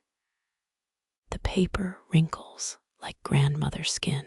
A sparrow lands on your shoulder, its head cocked at the smeared mess. It's avant-garde, you mutter, feeding it a dried berry instead of dignity. Frog glue binds your brush's bristles. Crushed amphibian bones make the best fixative, though palace tutors never admitted it. The first eye emerges lopsided, a loon mid-sneeze. You dunk the brush, try again, and create something drowned. Scholars still argue whether forgotten lovers inspired Heian art or conveniently justified sloppy technique. Dawn leaks through the shutters. Your 4th attempt now resembles a storm cloud with eyelashes. 3 pages drift to the floor, each named after a season buried in your childhood diary. Haru's blunder gets stepped on, Aki's regret settles near the brazier. The sparrow shits on Fuyu's folly, nature's critique rendered in off-white. Your sleeve drags through wet paint, indigo splotch blooming like a bruise. You twist the accident into a beauty mark, then remember she had none. A servant enters with tea, stares at the ink-smeared chaos. Lady Izumi tore up 69 drafts before her famous screen painting. They offer, placing the cup nowhere near your disaster zone. Petals cling to the drying page, pink imposters crowding her absent jawline. You flick one off. It sticks to your thumb like a coward. This portrait was meant to be proof of her existence, your sanity something. Now it's just a Rorschach test for sparrows and nosy attendants. The final stroke, a single hairline for her vanished neck, snaps the brush tip. You name this version Natsu's Surrender and leave it face up in a puddle. Sunrise bleeds through the paper, her blurry eyes dissolving into light. Somewhere beyond the garden wall, a nightingale sings the exact melody she hummed while braiding your hair.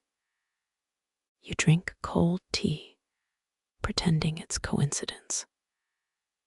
Bronze shivers through the air before you hear it. That damned temple bell always strikes mid-thought. Ink freezes on your brush as the note unfolds, low as a monk's chant, relentless as tide-scraped pebbles. You count the tolls 9, 11.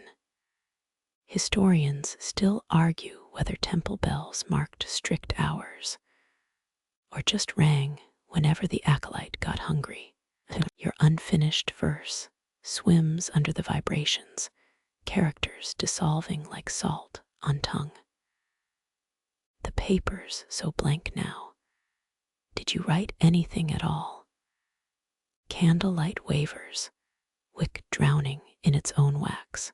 A servant once whispered that Nara-era bells were cast with Buddhist sutras inside their bronze. You squint at the ceiling. Got any wisdom for me up there? Splashed ink dots the page like tadpoles alive, but going nowhere. Your sleeve smears them into a Rorschach launchpad. Could be clouds, could be your career's epitaph. That fifth line you struggled with, erased by reverberations. Maybe the bell did you a favor.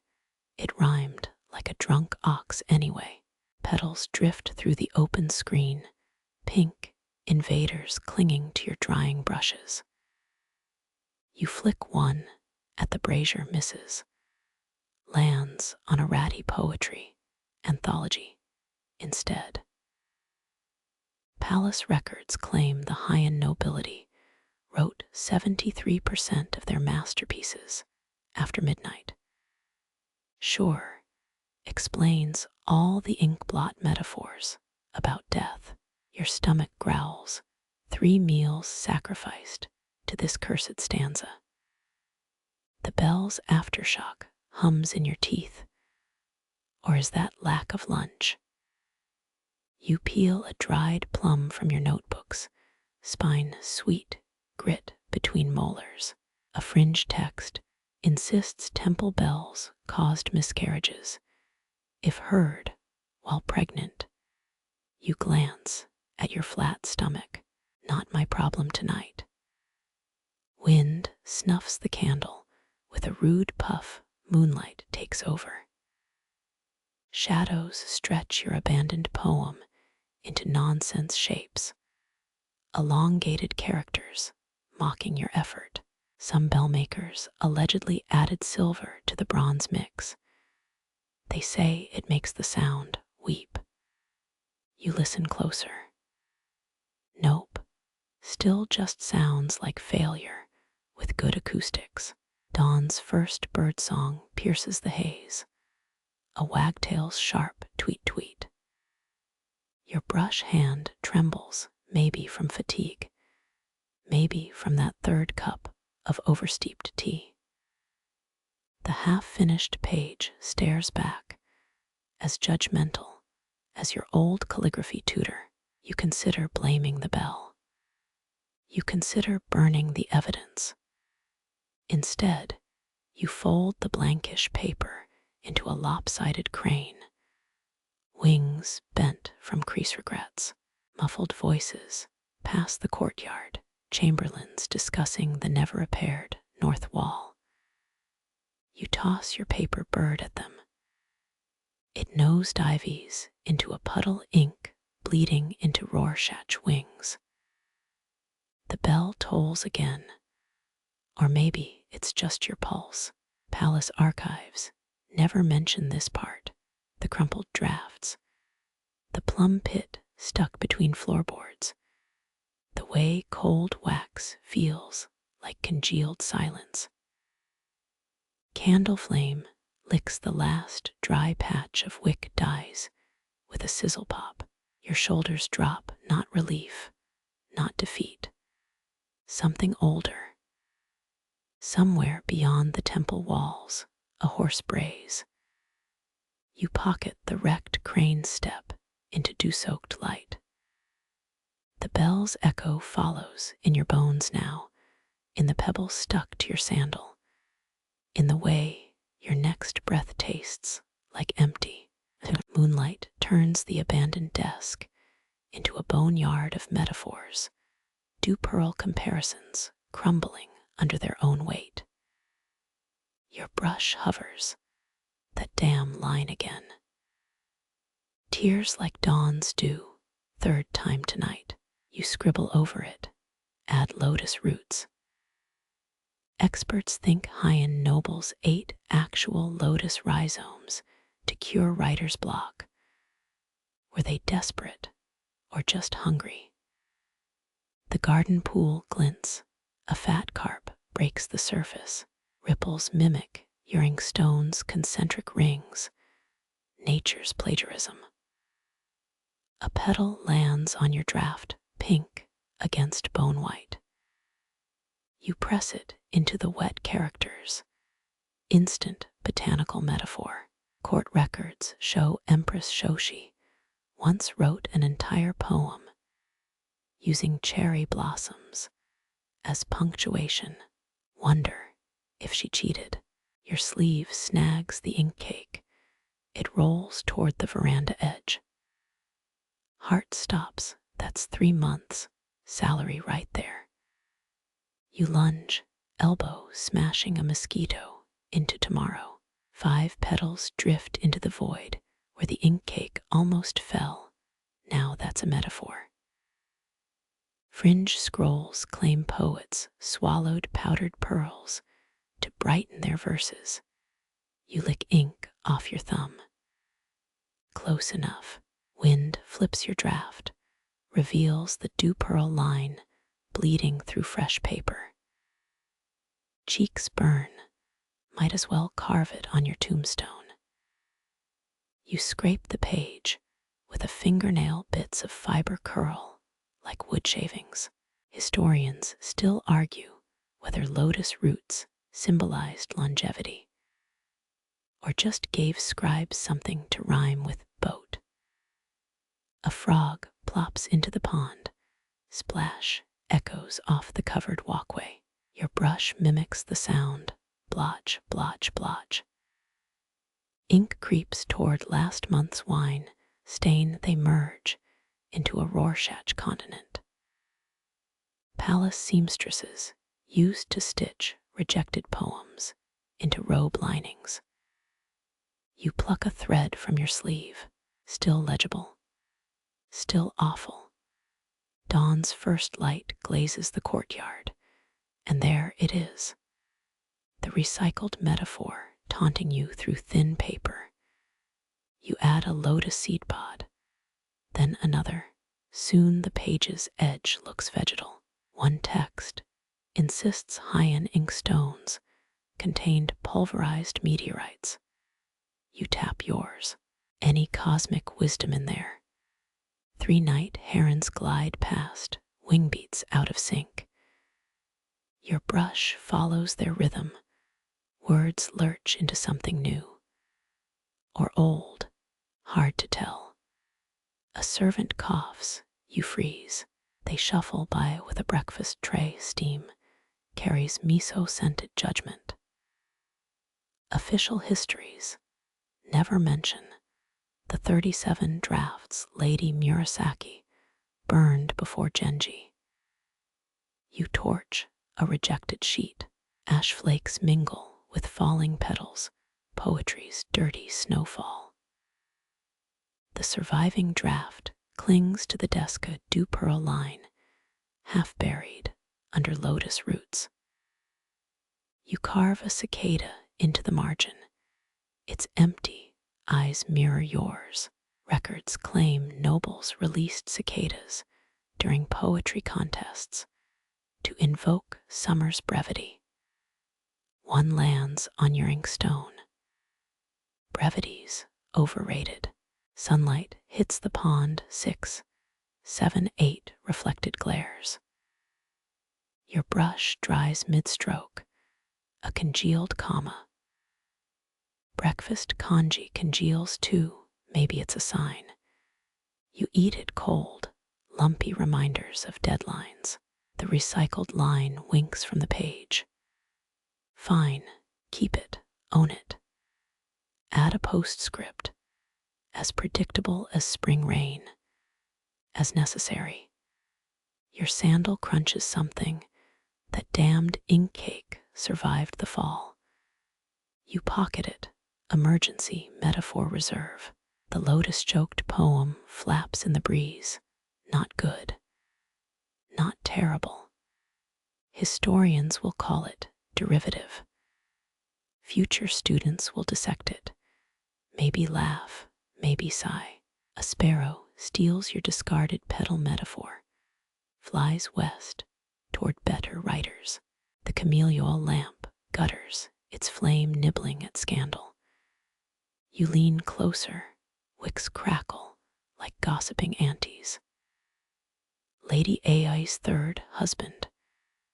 Drowned in a sake jar, the poet's brush freezes. Let the palace think it was a bathhouse accident. Your breath makes the flame dance. Shadows clutch the alcove. Camellia oil was the imperial court's favorite, 23 presses in Kyoto alone. The scent clings to your sinuses, floral, greasy, judgmental. A droplet sizzles on the lamp's edge, perfect for erasing careless words. Fringe diaries claim certain ladies used lamp smoke to send coded messages. You wave a hand. 3 spirals rise. 4, 5. Oops. The 4th stanza glares up innocuous as unseasoned rice. The poet's knuckles whiten, then relax. Brushtip hovers, alters a single character. Chastity becomes chambers. Subtle, lethal, you smirk.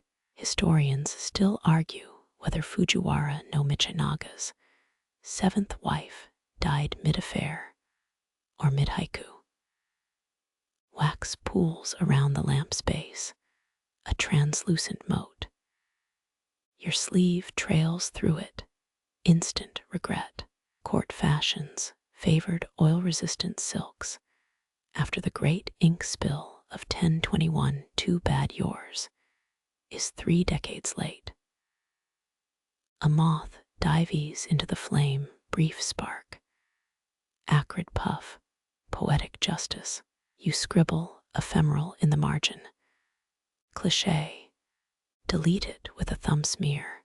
Footsteps echo beyond the screen light, rapid, healed. The poet stuffs the draft under a cushion, sits on their rebellion. Lamp flame dims, complicit. Servants knew about Empress Taishi's hidden tunnel, but naming it in verse, the screen shudders. As someone passes, your heartbeat sinks with the receding taps. Midnight leaks through shutters, soft as smuggled silk. The poet exhales, retrieves the poem. Ink glistens where characters rewrote themselves. 3 drops of oil stain the page, strategic ambiguity. Recipe scrolls swore camellia ash could thicken ink. You test it. The brush sputters. Lies. Crickets throttle their rhythm, nature's metronome broken. You scratch a mosquito bite. Blood dots the chamber's character. Perfect. Let the salacious-minded think it deliberate. The lamp hisses low on fuel. Records show courtesans bribed oil tenders to flicker during rivals' performances. You tilt the wick. Shadows leap, a pantomime of lovers embracing. Dawn's first rooster cries, or maybe a hungover noble. The poet folds the poem, 8 precise creases. Historians will call it a morning verse. Enemies will count the syllables between the lines. You blow out the lamp, smoke curls into a question mark. The scent lingers, triumph, pettiness, camellias. Pink grit crunches underfoot, your sandals grind, petals into gravel. 3 sweeps this hour, 4. Yet the blush-colored snow returns. Each stomp releases imprisoned scent, sour cherry laced with bruised pride.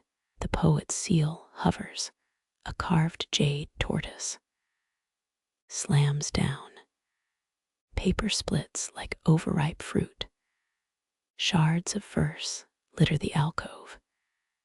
You salvaged 3 lines about monsoon longing, 5 about betrayal.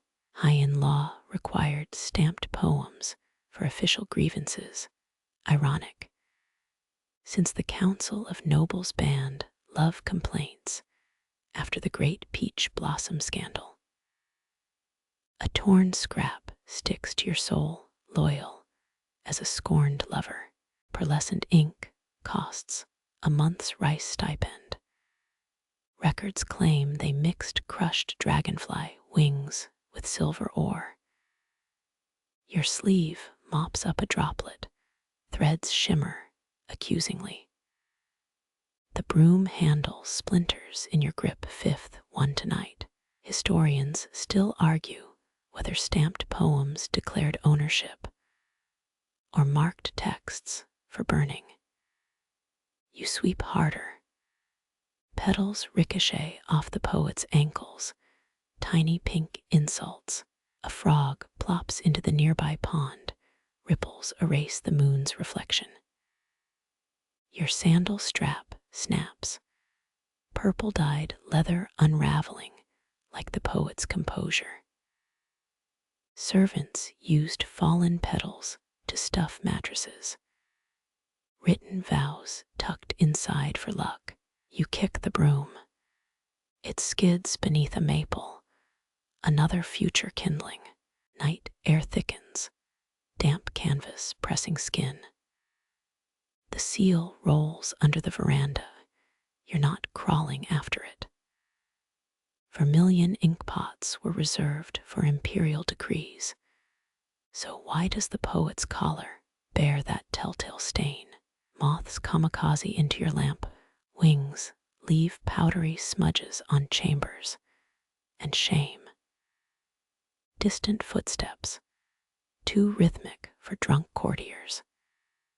You spit on the broken seal, saliva sizzles against jade. Scrolls from temple archives insist paper cuts required 7 days of purification. A petal drifts into your mouth, tastes like forgotten apologies. Sweat glues the torn poem to your palm. Decoding it would take 3 scholars and a forgiveness tonic. Wind rifles through discarded pages. Your lamp gutters. Silkworm rearing manuals advised using petals as nesting material suggest softer cocoons. The poet's 3rd stamp cracks the desk itself, splintered wood, mimics the character for regret. You count 19 petals stuck in your hair, 18 failures, 1 almost truth. Dew soaks your underrobe, chill climbing vertebrae like temple stairs. The moon ducks behind clouds. Ink becomes invisible. Night blooming, serious, opens its throat stench of rotting meat. You shed petals with each step home. A Hanchi festival parade in reverse. Tomorrow's sweepers will curse your name. Press blossoms between prayer books. Never knowing which verse died tonight. Hummed notes snake through the night air, cotton batting soaked in mint and millet wine. Your pinky finger twitches, traces invisible characters on your thigh.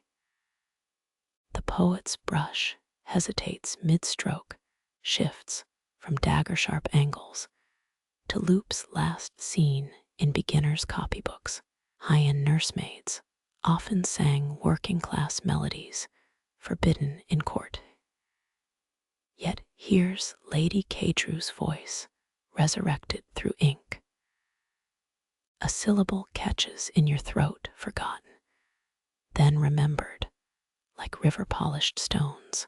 The poet's wrist unclenches their grip, mirrors a child clutching practice brushes carved from peachwood. Legend claims certain lullabies contained hidden merchant codes, directions to buried indigo dye vats. You count 5 curved strokes, exactly the number woven into that nursemaid's farewell hymn. Draftsman's ink glistens softer now, no bite of pine soot. Your sandal grinds a petal into the veranda, releases a scent identical to Lady Keidru's camellial hair. Historians still argue whether nursemaids taught literacy illegally, or if nobles pretended not to notice. The poet's sleeve smears a fresh character, transforms betrayal into boat journey with one careless swipe. Moonlight freshens the page, shows where childhood calligraphy drills bled through aging paper. That flick in the kai, radical same as your third foster mother's signature flourish. You hum the next phrase by accident, a ditty about carp ascending waterfalls. The poet's shoulders drop, their brush copies your rhythm like a dance partner. Rumor says Emperor Akijo's wet nurse smuggled rebellion plans in nursery rhymes. Your heel taps the tatami, muted drum, underscoring stolen melody. Ink pools where the poet's tears should fall. Or is that condensation from the overripe night? 2 syllables left unfinished. You could complete them blindfolded, same as dressing an 8-year-old in 12-layer junetto. A moth carcass sticks to the page, translucent wing veining the word mother. Lady Keidru preferred moxa treatments over lullabies, burned your palms to strengthen resolve. Yet here comes her ghost, turning battle chants into cradle songs. The poet's seal lies abandoned, smeared jade, tortoise staring upside down at neglected vows. Your little finger keeps writing muscle memory from punishment drills. Break a brush, copy sutras until dawn. Spill ink, repaint the same peony thousandfold.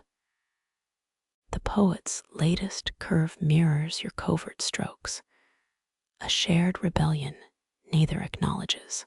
7 fireflies orbit the desk, living punctuation for unsanctioned verses.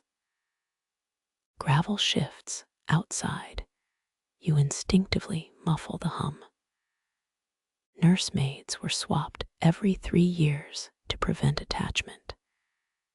Yet Miyako's perfume clings to cedar chests centuries later. The poet's brush glides through a final line. No blots, no hesitation.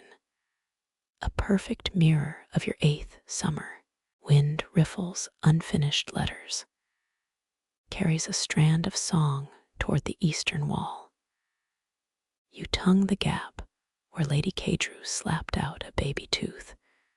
Taste ink and long soured milk. Historians cataloged 900 court lullabies. Not one records the off-key dirge stuck in your ribs. Damp silk chafes your collarbone, same as the nursemaid's roughened hands during winter baths. The poet folds the finished page, tucks it inside a sandalwood box etched with carp. 5. Fireflies squeeze into the gap before the lid closes, carrying secrets to whatever passes for daylight here. Your knees crack, standing joints mimicking the poet's broken seal. That trailing hum has sunk into the veranda boards now, ready to infect tomorrow's unguarded thoughts. You pluck a moth wing from your sleeve, stick it to the poet's discarded inkstone. Let it be someone else's nostalgia come dawn. Black wings slice the moon, talons click against gravel-turned opal in deadlight. A scroll dangles from the crow's beak, vermillion silk, ribbons frayed into octopus arms. You inhale pine resin and myrrh official critique perfume, since Emperor Dago standardized imperial rebukes in 940. The bird's left leg gleams, copper tag stamped with chrysanthemum sigils. Palace messengers once trained crows for midnight deliveries, until concubines started receiving divorce notices mid-coitus. The poet freezes, brush dripping ink onto lacquered floorboards. 5 heartbeats pass before they kneel, forehead kissing earth, while the bird cocks its head. Historians still argue whether these dream crows carried genuine edicts or just bureaucrats' revenge fantasies. Vermilion blotches stain the scroll. Every correction bleeds through the paper like pox scars. Your sandal squeaks, retreating toward shadows, better to be forgotten than implicated. The crow's eye follows, pupil reflecting your folded hands as doubled fists. Palace archives mention a critic whose ghost haunted enemies as a 3-legged rook. But that's probably just Heian-era smear campaigns. Ink pools around the poet's knees, black mirror showing the crow's true face, beak too long, eyes too human. A talon snags the poet's topknot, tugs like a tutor disciplining a child. The scroll unfurls, reveals characters carved by something sharper than brushes. 3rd stanza, clumsy as a blind weaver's first knot. You bite your tongue, taste blood instead of laughter. 8th century poetry manuals recommended 7 revisions minimum. This marks the poet's 6th. Wind flips the scroll, exposes a marginalia sketch, your face crudely inked beside the words, meddlesome spirit. The crow croaks sound of a sword scraping whetstone. Your big toe digs into a gap between floorboards, finds the moth wing you stuck here last hour. Palace punishment for intercepting critiques involved licking inkstones clean, tongues staining blue for weeks. The poet's shoulders tremble, not from fear, effort. Hands hover too long over required prostration pose, muscles locked in silent protest. A petal drifts into the vermilion ink, dissolves into pink mucus. You count 12 corrections, all targeting seasonal metaphors. Someone really hates their cherry blossom allegories, ironic given tonight's pollen-thick air. Moonlight shifts, reveals the crow isn't casting a shadow. Its talons pierce the scroll now, embedding edits directly into the poet's spine. 10th century Buddhists claimed mixed ink with bone ash to bind ghosts to manuscripts. But that's just temple fundraising propaganda. The poet's breath hitches, fingers clawing gravel as red ink crawls up their neck.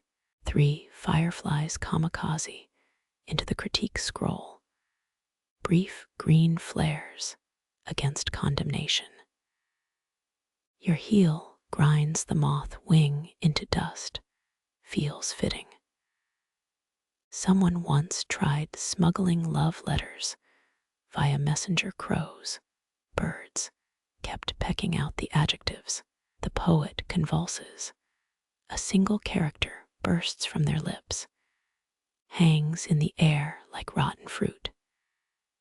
Insolent. The crow's first spoken word smells of fermented plums and burial spices. The poet's lips stitch themselves shut, blood beads blooming where thread pierces flesh. You note the critic's seal, sword-pierced wisteria, unofficial crest of the disbanded Ministry of Aesthetic Discipline. Their last director vanished after critiquing an empress's tercet. Coincidence or confession? The scroll combusts, flames bypass paper, charring only the 8 most personal verses. Ash swirls into the crow's open beak, feeding it your half-formed jokes about bureaucrats. Smoke outlines a face in the air, hook nose, thin lips. Exactly the poet's childhood rhetoric tutor. Palace records list him dead for 19 years. But grievance keeps better hours than mortality. Dawn's first photons melt the crow into tar puddles, stink of censored manuscripts and dishonored ink. The poet uncurls, fingers probing the red characters burned into their palms. You pocket a fallen talon, cold as a rejected sonnet. Someone coughs beyond the garden wall, likely a guard, possibly another critic. Maybe tomorrow's problem. Wind flips the ravaged manuscript, shows one surviving line glowing in the new light. To love a shadow is to marry the moon. The poet's laugh rasps like a saw through cedar, tears washing ash into something resembling absolution. You leave before they notice the talon-shaped bruise on your wrist matches the one staining their throat. The scent hooks you before memory does. Sharp citrus cutting through smoke-stung nostrils. Bergamot, banned after Chancellor Michinaga's 6th consort allegedly eloped with a perfumer. Your left sandal grinds pebbles into the garden wall's shadow, same spot where 3 summers passed. A silk sleeve had brushed yours, same bitter orange tang clinging to folded love notes. Dawn stains the stones peach gold, no trace of that midnight assignation now. Yet the fragrance thickens, clings to your uvula like a swallowed secret. Heian court protocol required mistresses to scent letters with sandalwood. But rebels used bergamot for its untraceable provenance. Your thumbnail picks at the talon bruise, feels the welt pulse in time with the fragrance's ebb and flow. A petal drifts over the wall chrysanthemum, not cherry. Imperial gardens sprawl beyond, but you're sniffing like a starved hound anyway. 3 fireflies still circle your head, green echoes of last night's defiance. Historians still argue whether bergamot oil fueled whispers of rebellion or just masked the stink of illicit silk dye vats. The wall's shadow stretches, contracts, stretches again. You spot it wedged between moss cracks, a corked vial, smaller than your pinky nail. Residual droplets shimmer like liquid treason. Empress Shoshi allegedly dissolved a rival's missives in bergamot tincture, drank the evidence at her accession ceremony. Your fingertip dabs the vial's rim, cold, so cold it burns. Memory detonates 2 years ago, 7th bell of the ox hour. This wall, this vial pressed into your palm by ringless fingers. Burn it after reading, they'd said, a voice blurred by no mask and maple leaves. You'd uncorked it 3 nights later. Inhaled, discovered poem fragments hidden in fragrance layers. First stanza in top notes, rebuttal in the base, present tense gravel bites your knees. The vial's neck fits perfectly between molars, ready to crush if guards appear. Someone once smuggled assassination blueprints via bergamot-scented sachets. Or was that a kabuki plot twist? Your tongue swipes the glass, tastes absences. No poem lingers here, just acrid residue from evaporated schemes. Wind riffles your stole, sends the fireflies into panic spirals. 3 meters up, a charcoal smudge stains the wall's coping stone. You'd missed it before smeared characters from a half-drafted message. The third kite, south gate, moonless, gone, 8 heartbeats pass. The bergamot shifts, sours into vinegar-tinged regret. Palace gardeners, ONC, Chinese letter bergamot trees. Sap blighted their shears. You press palms against the wall, try to resurrect that phantom touch from summers past. Stone stays cold. A drop lands on your nape, not rain. Cloudless dawn offers no alibi. The vial trembles, slips, shatters on gravel with a honeybee's death sigh. Glass splinters glint like unsent adverbs. You kneel 3 years back. 9th month banquet, them across the room, blending bergamot and clove oils into something that made your sinuses ache with want. The way their naginata calluses caught the light, the half-strangled cough masking your name when nobles passed, chrysanthemum petals in their hair, fatal taboo. You'd later scrawled a tonka about those flowers, burned it in a self-loathing brazier. Present tense glass cuts your kneecap, shallow, stingless. Blood beads replicate the vial's shape, perfect ruby replica. Guards practice archery beyond the wall. You hear each bowstrings snap as punctuation. The fireflies dive bomb the broken vial proboscis, tongues probing for vanished poison or poetry. Light catches something wedged beneath a rock paper fragment, the size of a clipped toenail. Unfurl her seal, not hers, theirs. Emperor Ikijo's secret love letters used bergamot-infused parchment to avoid detection, or so scandal mongers claim. This shred bears half a character, radical for heart, or maybe dagger. Your breath stills, wind snatches the paper, twists it into a minnow shape before dissolving into sunbeams. The fireflies implode, green afterimage burning your retinas. You rise, bergamot now undercut with sweaty remorse. One heel grinds the glass shard's finer sand for an hourglass, tracking forbidden hours. 3 steps toward the moon-viewing pavilion. 4th step halts, casualty of a flicker in peripheral vision, a shadow where shadows shouldn't grow, angled like someone leaning against the wall's far side. Height matching yours, posture mimicking your slump.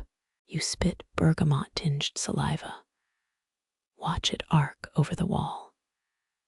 A muffled gasp, then retreating footsteps crunching autumn-dry leaves. The fireflies don't return.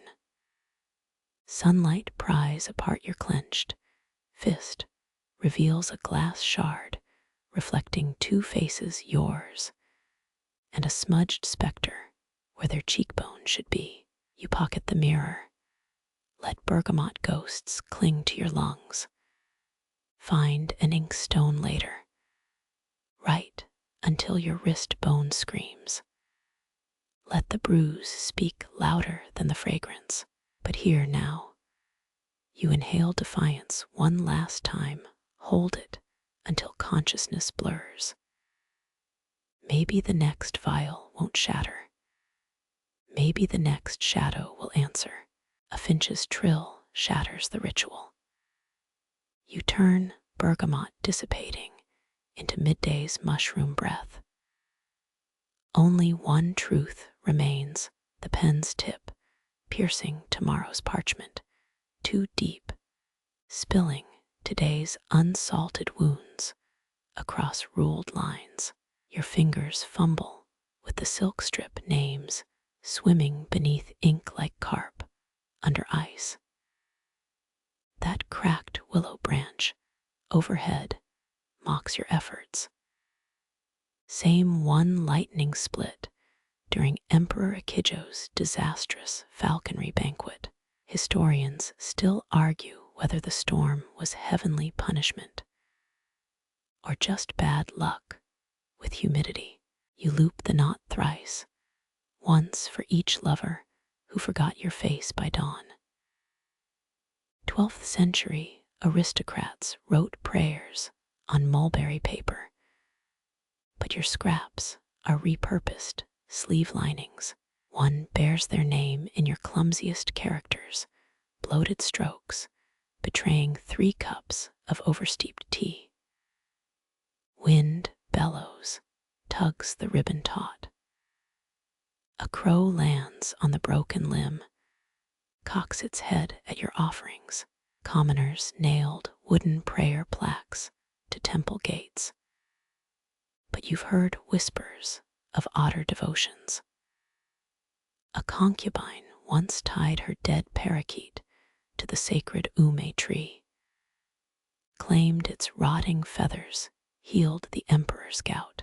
The crow pecks at Michitsune, your childhood fencing rival. His ghost probably relishes this indignity.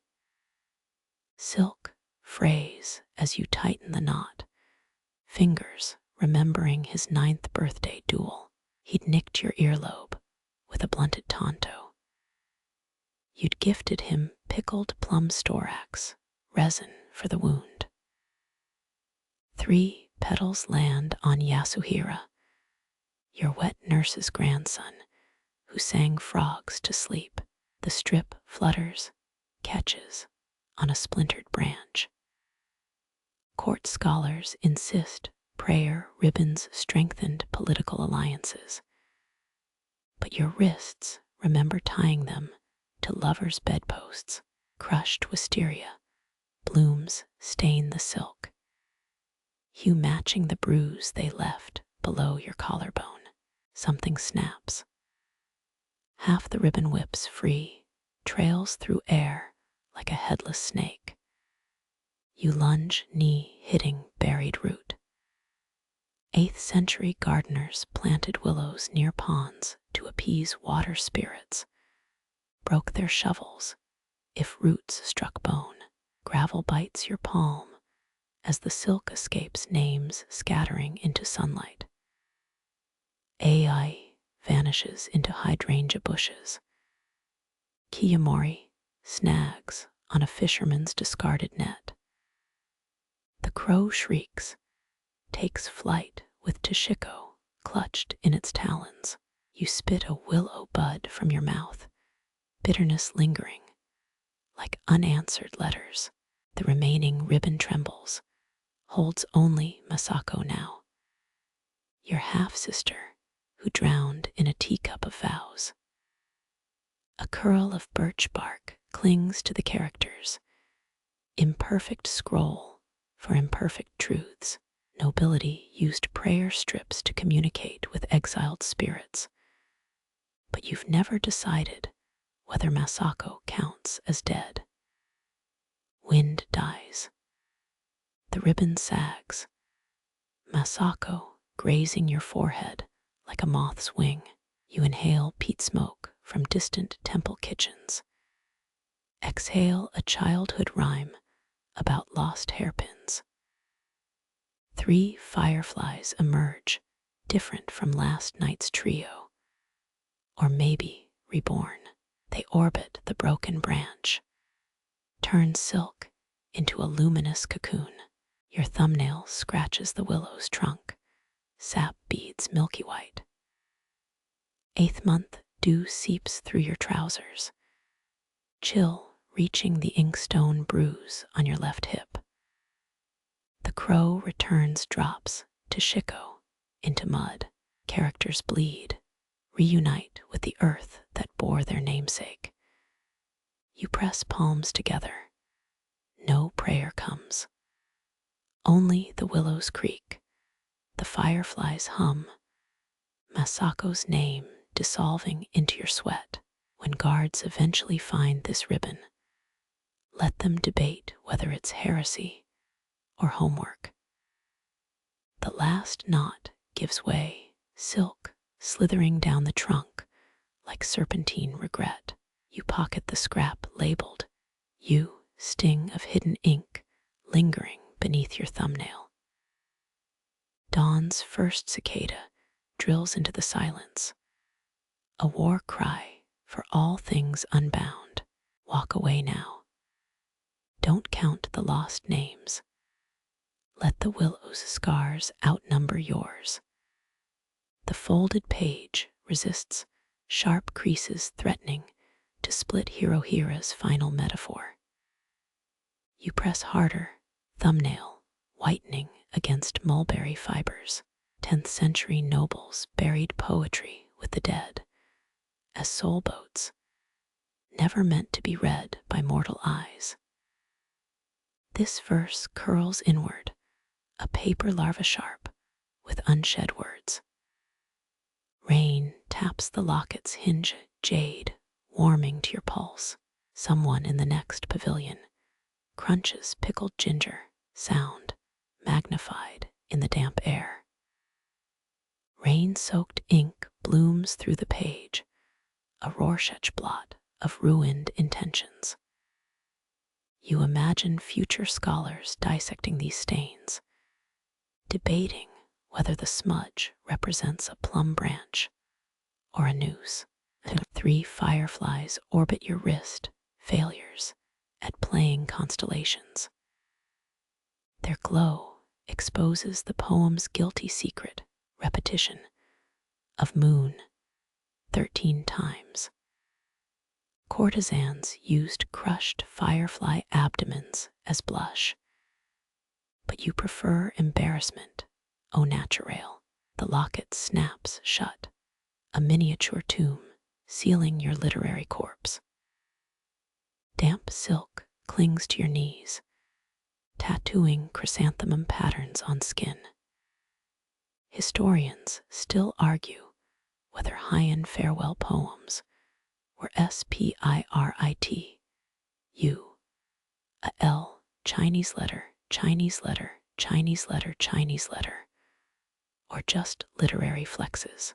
Your verse probably qualifies as both, plus a dash of petty revenge. That dig at Fujiwara No Michinaga's receding hairline won't age well, but neither will his follicles. A frog plops into the garden pond ripples, erasing the locket's reflection. You bury the jade oval beneath a lichen-crusted stone, instant ancestral shrine. Someone left a half-eaten persimmon, here bite, marks too even for teeth. Monks taught that unfinished fruit confuses hungry ghosts. But you suspect it's just squirrel vandalism. Wind combs through cedars, brings echoes of the Jin festival's pipe drums. The poem squirms in its makeshift crypt, ink genes crying for completion. Too late. Mourning doves coo the lines you deleted, each note a posthumous edit. Your little finger brushes a spiderweb silk, threads humming with trapped raindrops. 8th century calligraphers spun webs into paper for haunted verses. Swore the practice channeled yokai muses. You settle for plucking 3 strands, wind them around the locket chain. A firefly alights on your knuckle, abdomen pulsing in Morse code nobody reads. You exhale through pursed lips, watch it flee your amateur breath sauna. 12 paces west, hydrangea blossoms sag with water weight like drunk courtiers post-banquet. Dawn licks the eastern wall, gilds your failure. Historians will footnote this as anonymous, late Heian, mediocre craftsmanship. Let them. You rise, knees popping a remonstrance in old bone dialect. The locket glows faintly through stone miniature aurora for a requiem nobody attends. Final raindrop slides down your neck, a scripted chill for dramatic effect. Somewhere Fujiwara, no Michinaga, sneezes. You pocket the persimmon core, decide to mail it anonymously. Walk east. Let archaeologists puzzle over your petty burial. Pray the earth makes better use of your words than you did. Your sandal snaps a twig, hidden beneath gravel. The sound cracks the dawn like a haiku's closing syllable. Mulberry robe hems suck up pink petals and weed seeds. 8th century nobles called this robe paper for how they collected passing beauty. Yours now holds a museum of crushed firefly carcasses, gravel dust, one suspiciously phallic acorn. Wagtail birds dart across the path, their tail bobs mocking your sluggish retreat. Historians still argue whether Heian poets walked facing forward or backward when abandoning failed verses. You compromise, sidestepping like a crab haunted by critical reviews. A pebble lodges between your toes, petty vengeance from the gravel kami. Sunrise bleeds into your periphery, turns persimmon cores left at the shrine into little burnt offerings. That squirrel's gonna regret its brunch choice. Your sleeve brushes a pine branch, needles cling like anxious fans, begging an encore. 10th century inkstone servants used pine tar to remove ink stains, smellier than modern dry cleaning for sure. 3 fireflies trail you, ghosts of deleted lines. You swat at them, miss, almost faceplint into a chrysanthemum patch. Court ladies steeped chrysanthemum petals in wine for eternal youth. Results reportedly underwhelming. A spider scuttles over your ankle, carrying what you swear is a micro-scroll of harsh critiques.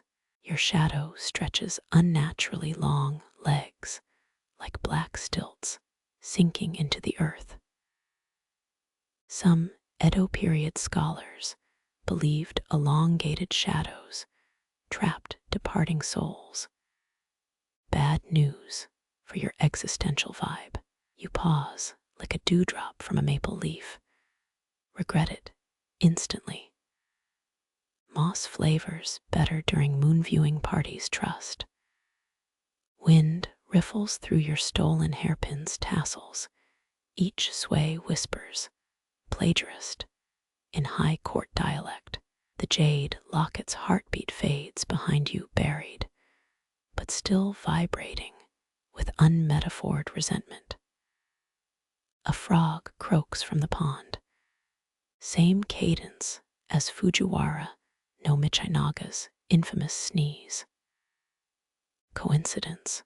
You pocket a pebble to throw at his descendants. Doorway later, gravel morphs into rain-slick brick where palace grounds meet wilds. Your hem drips pink sludge. Think cherry blossom smoothie gone wrong. An outrider monk, once claimed Buddha, appeared in a similar stain, got promoted to bishop despite zero corroboration. Blisters bubble on your heels. Heian sandals rank below Crocs for comfort. You consider going barefoot. Recall those creepy foot-washing rituals for exiled nobles. Nope, a heron glides overhead, its shadow ink-brushing your path with amateur elegance. Something crunches underfoot, a shattered teacup camouflaged in fallen leaves. Porcelain shards gleam like misplaced ice. 10th century tea masters staged accidental breaks to showcase wabi-sabi. You're just clumsy. 2 petals cling to the curve of a fragment, divorced from their poem. The path forks where a lightning-struck cedar bleeds sap. Left leads home, right trails toward the disgraced ex-regent's villa. Your big toe inches left, pinky toe curls right. Court diarists wrote that big toes always lie, but yours wears a defiant callus. Sunlight hits full force now, your shadow faints beneath you. Noon's intensity exposes every grass stain and hair frizz. Ladies in waiting used fermented pawpaw pulp as medieval hair gel. You'd rather rock the fleeing artist aesthetic. 3 sparrows scatter as you kick a pebble, their wings writing loser in Morse code against the clouds. A woodcutter's abandoned axe leans against a stump blade rusted into orange lace. You test its weight, too heavy for poetry, too light for catharsis. Historians found 7 such axes buried near Nara, still debating if they were ritual objects or just bad gifts. Your stomach growls, a feral haiku about pickled plums. That stolen persimmon core mocks you from its sleeve pouch. 12 steps later, you lob it into a thicket, hit a sleeping fox. It glares, trots away with your shame clenched in its jaws. The gravel ends where wild grasses begin, each blade bowing like criticized courtiers. One final petal clings to your hem, iridescent with spiderweb glue. You pluck it, let the wind claim it, realize too late that was your last good metaphor. Clouds roll in sweat pools on your neck, palace spires vanish behind a curtain of unsent letters. Your sandal strap snaps, toe freedom at last. Walk east, limp southeast, collapse against a cedar that smells like childhood nursemaids. Dirt grinds into silk, becoming part of tomorrow's archaeological puzzle. Let them dig you up in 7 centuries. Wonder why this noble wore mismatched socks. Dawn licks the abandoned desk. Sunbeams gnaw through the manuscript's final line like silkworms attacking mulberry leaves. Heian paper lasts centuries when stored properly. This sheet curls already, its handmade fibers dissolving under dew and neglect. You kneel, silk sticking to sweat-salted knees. Watch pooled ink evaporate into a ghostly Japanese letter character. 10th century scribes used badger hair brushes for official decrees. This poet's cheaper weasel bristles shed across stanza 3, tiny betrayals preserved in amber resin. A breeze flips the page, revealing smudged redress to Lady Issei's classic waka. Too on the nose. Historians still argue whether unfinished Heian manuscripts were abandoned from despair or curated as aesthetic statements. Ants caravan through the word moonlight, repurposing its stroke as a pheromone highway. You swat them, smear black ichor across 7 syllables, accidentally improving the cadence. Morning monks chant sutras miles away, their basso profundo makes puddle water shiver. Your empty stomach harmonizes. That stolen temple rice from hour 3 sits like a boulder in your gut, monks.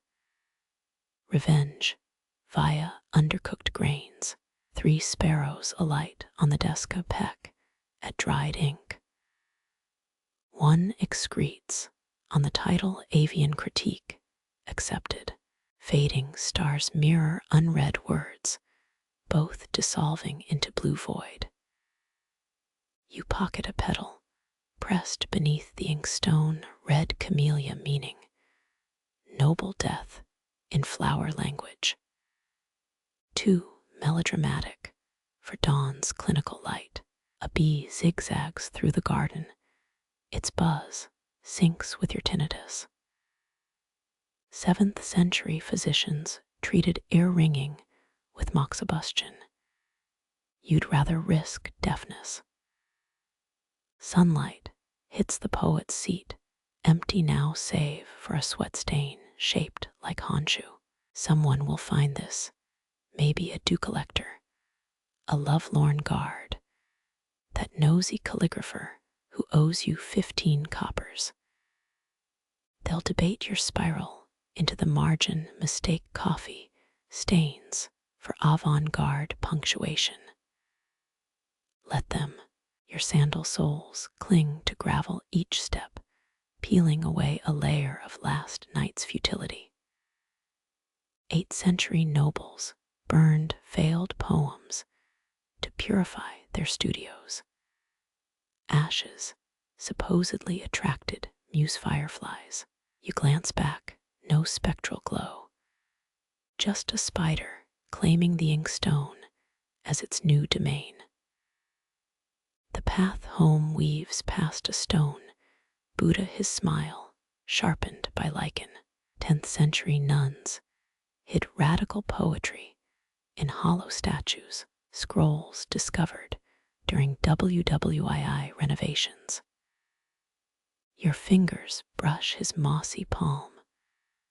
No secret compartments, just a woodlouse vacationing in his nostril. Wind steals your half-formed closing line, scatters it through pines that'll whisper it to woodcutters. By noon, it'll mutate into a folk song. By dusk, a drinking game lyric. You kick a pebble, watch it ricochet off a well, where 16 consorts drowned their stillborn elegies. Persimmon trees sag with unripe fruit, green fists promising autumn sweetness. Your tongue remembers their woolly aftertaste, how courtiers pretended to enjoy them for fashion. A caterpillar inches along your sleeve, executioner of damaged silk. You flick it into the sun, become the villain of its epic. Home's vermillion gate looms, its fresh lacquer reeking of artisan desperation. Servants will swarm, strip your robe, boil away the night's disgrace. You pause, pluck one last petal from your hair, palms it, let it fall, rewrite the ending with your heels half-twist. Cicadas rev their engines, heat thickens. The manuscript becomes another compost layer in Kyoto's endless art rot. Historians will call this your pink period. Critics will say you peaked at 17. Your mother will frame the ink-stained blotter. You slide the gate shut, metal screech, erasing dawn's fragile epiphanies. Breakfast smells of pickled defeat. Dawn's glow softens the desk. Sunlight caresses manuscript edges like a mourner folding funeral silk. Heian paper could last ages in cedar chests. But this page wilts, its fibers yielding to dew's relentless kiss. You sink onto heels, robe clinging to damp knees. Watch the last ink blossom fade into mist. Those old scribes used badger fur brushes for imperial edicts. Tonight's cheaper tools left bristles wedged in stanza 3, tiny relics of imperfection. A gust turns the sheet, exposing clumsy edits to Lady Issei's verse. Overeager. Scholars debate whether faded drafts were sorrow's wreckage or deliberate fragments of beauty. Ants march through the ink trail moonlight, turning its curves into a sugar road.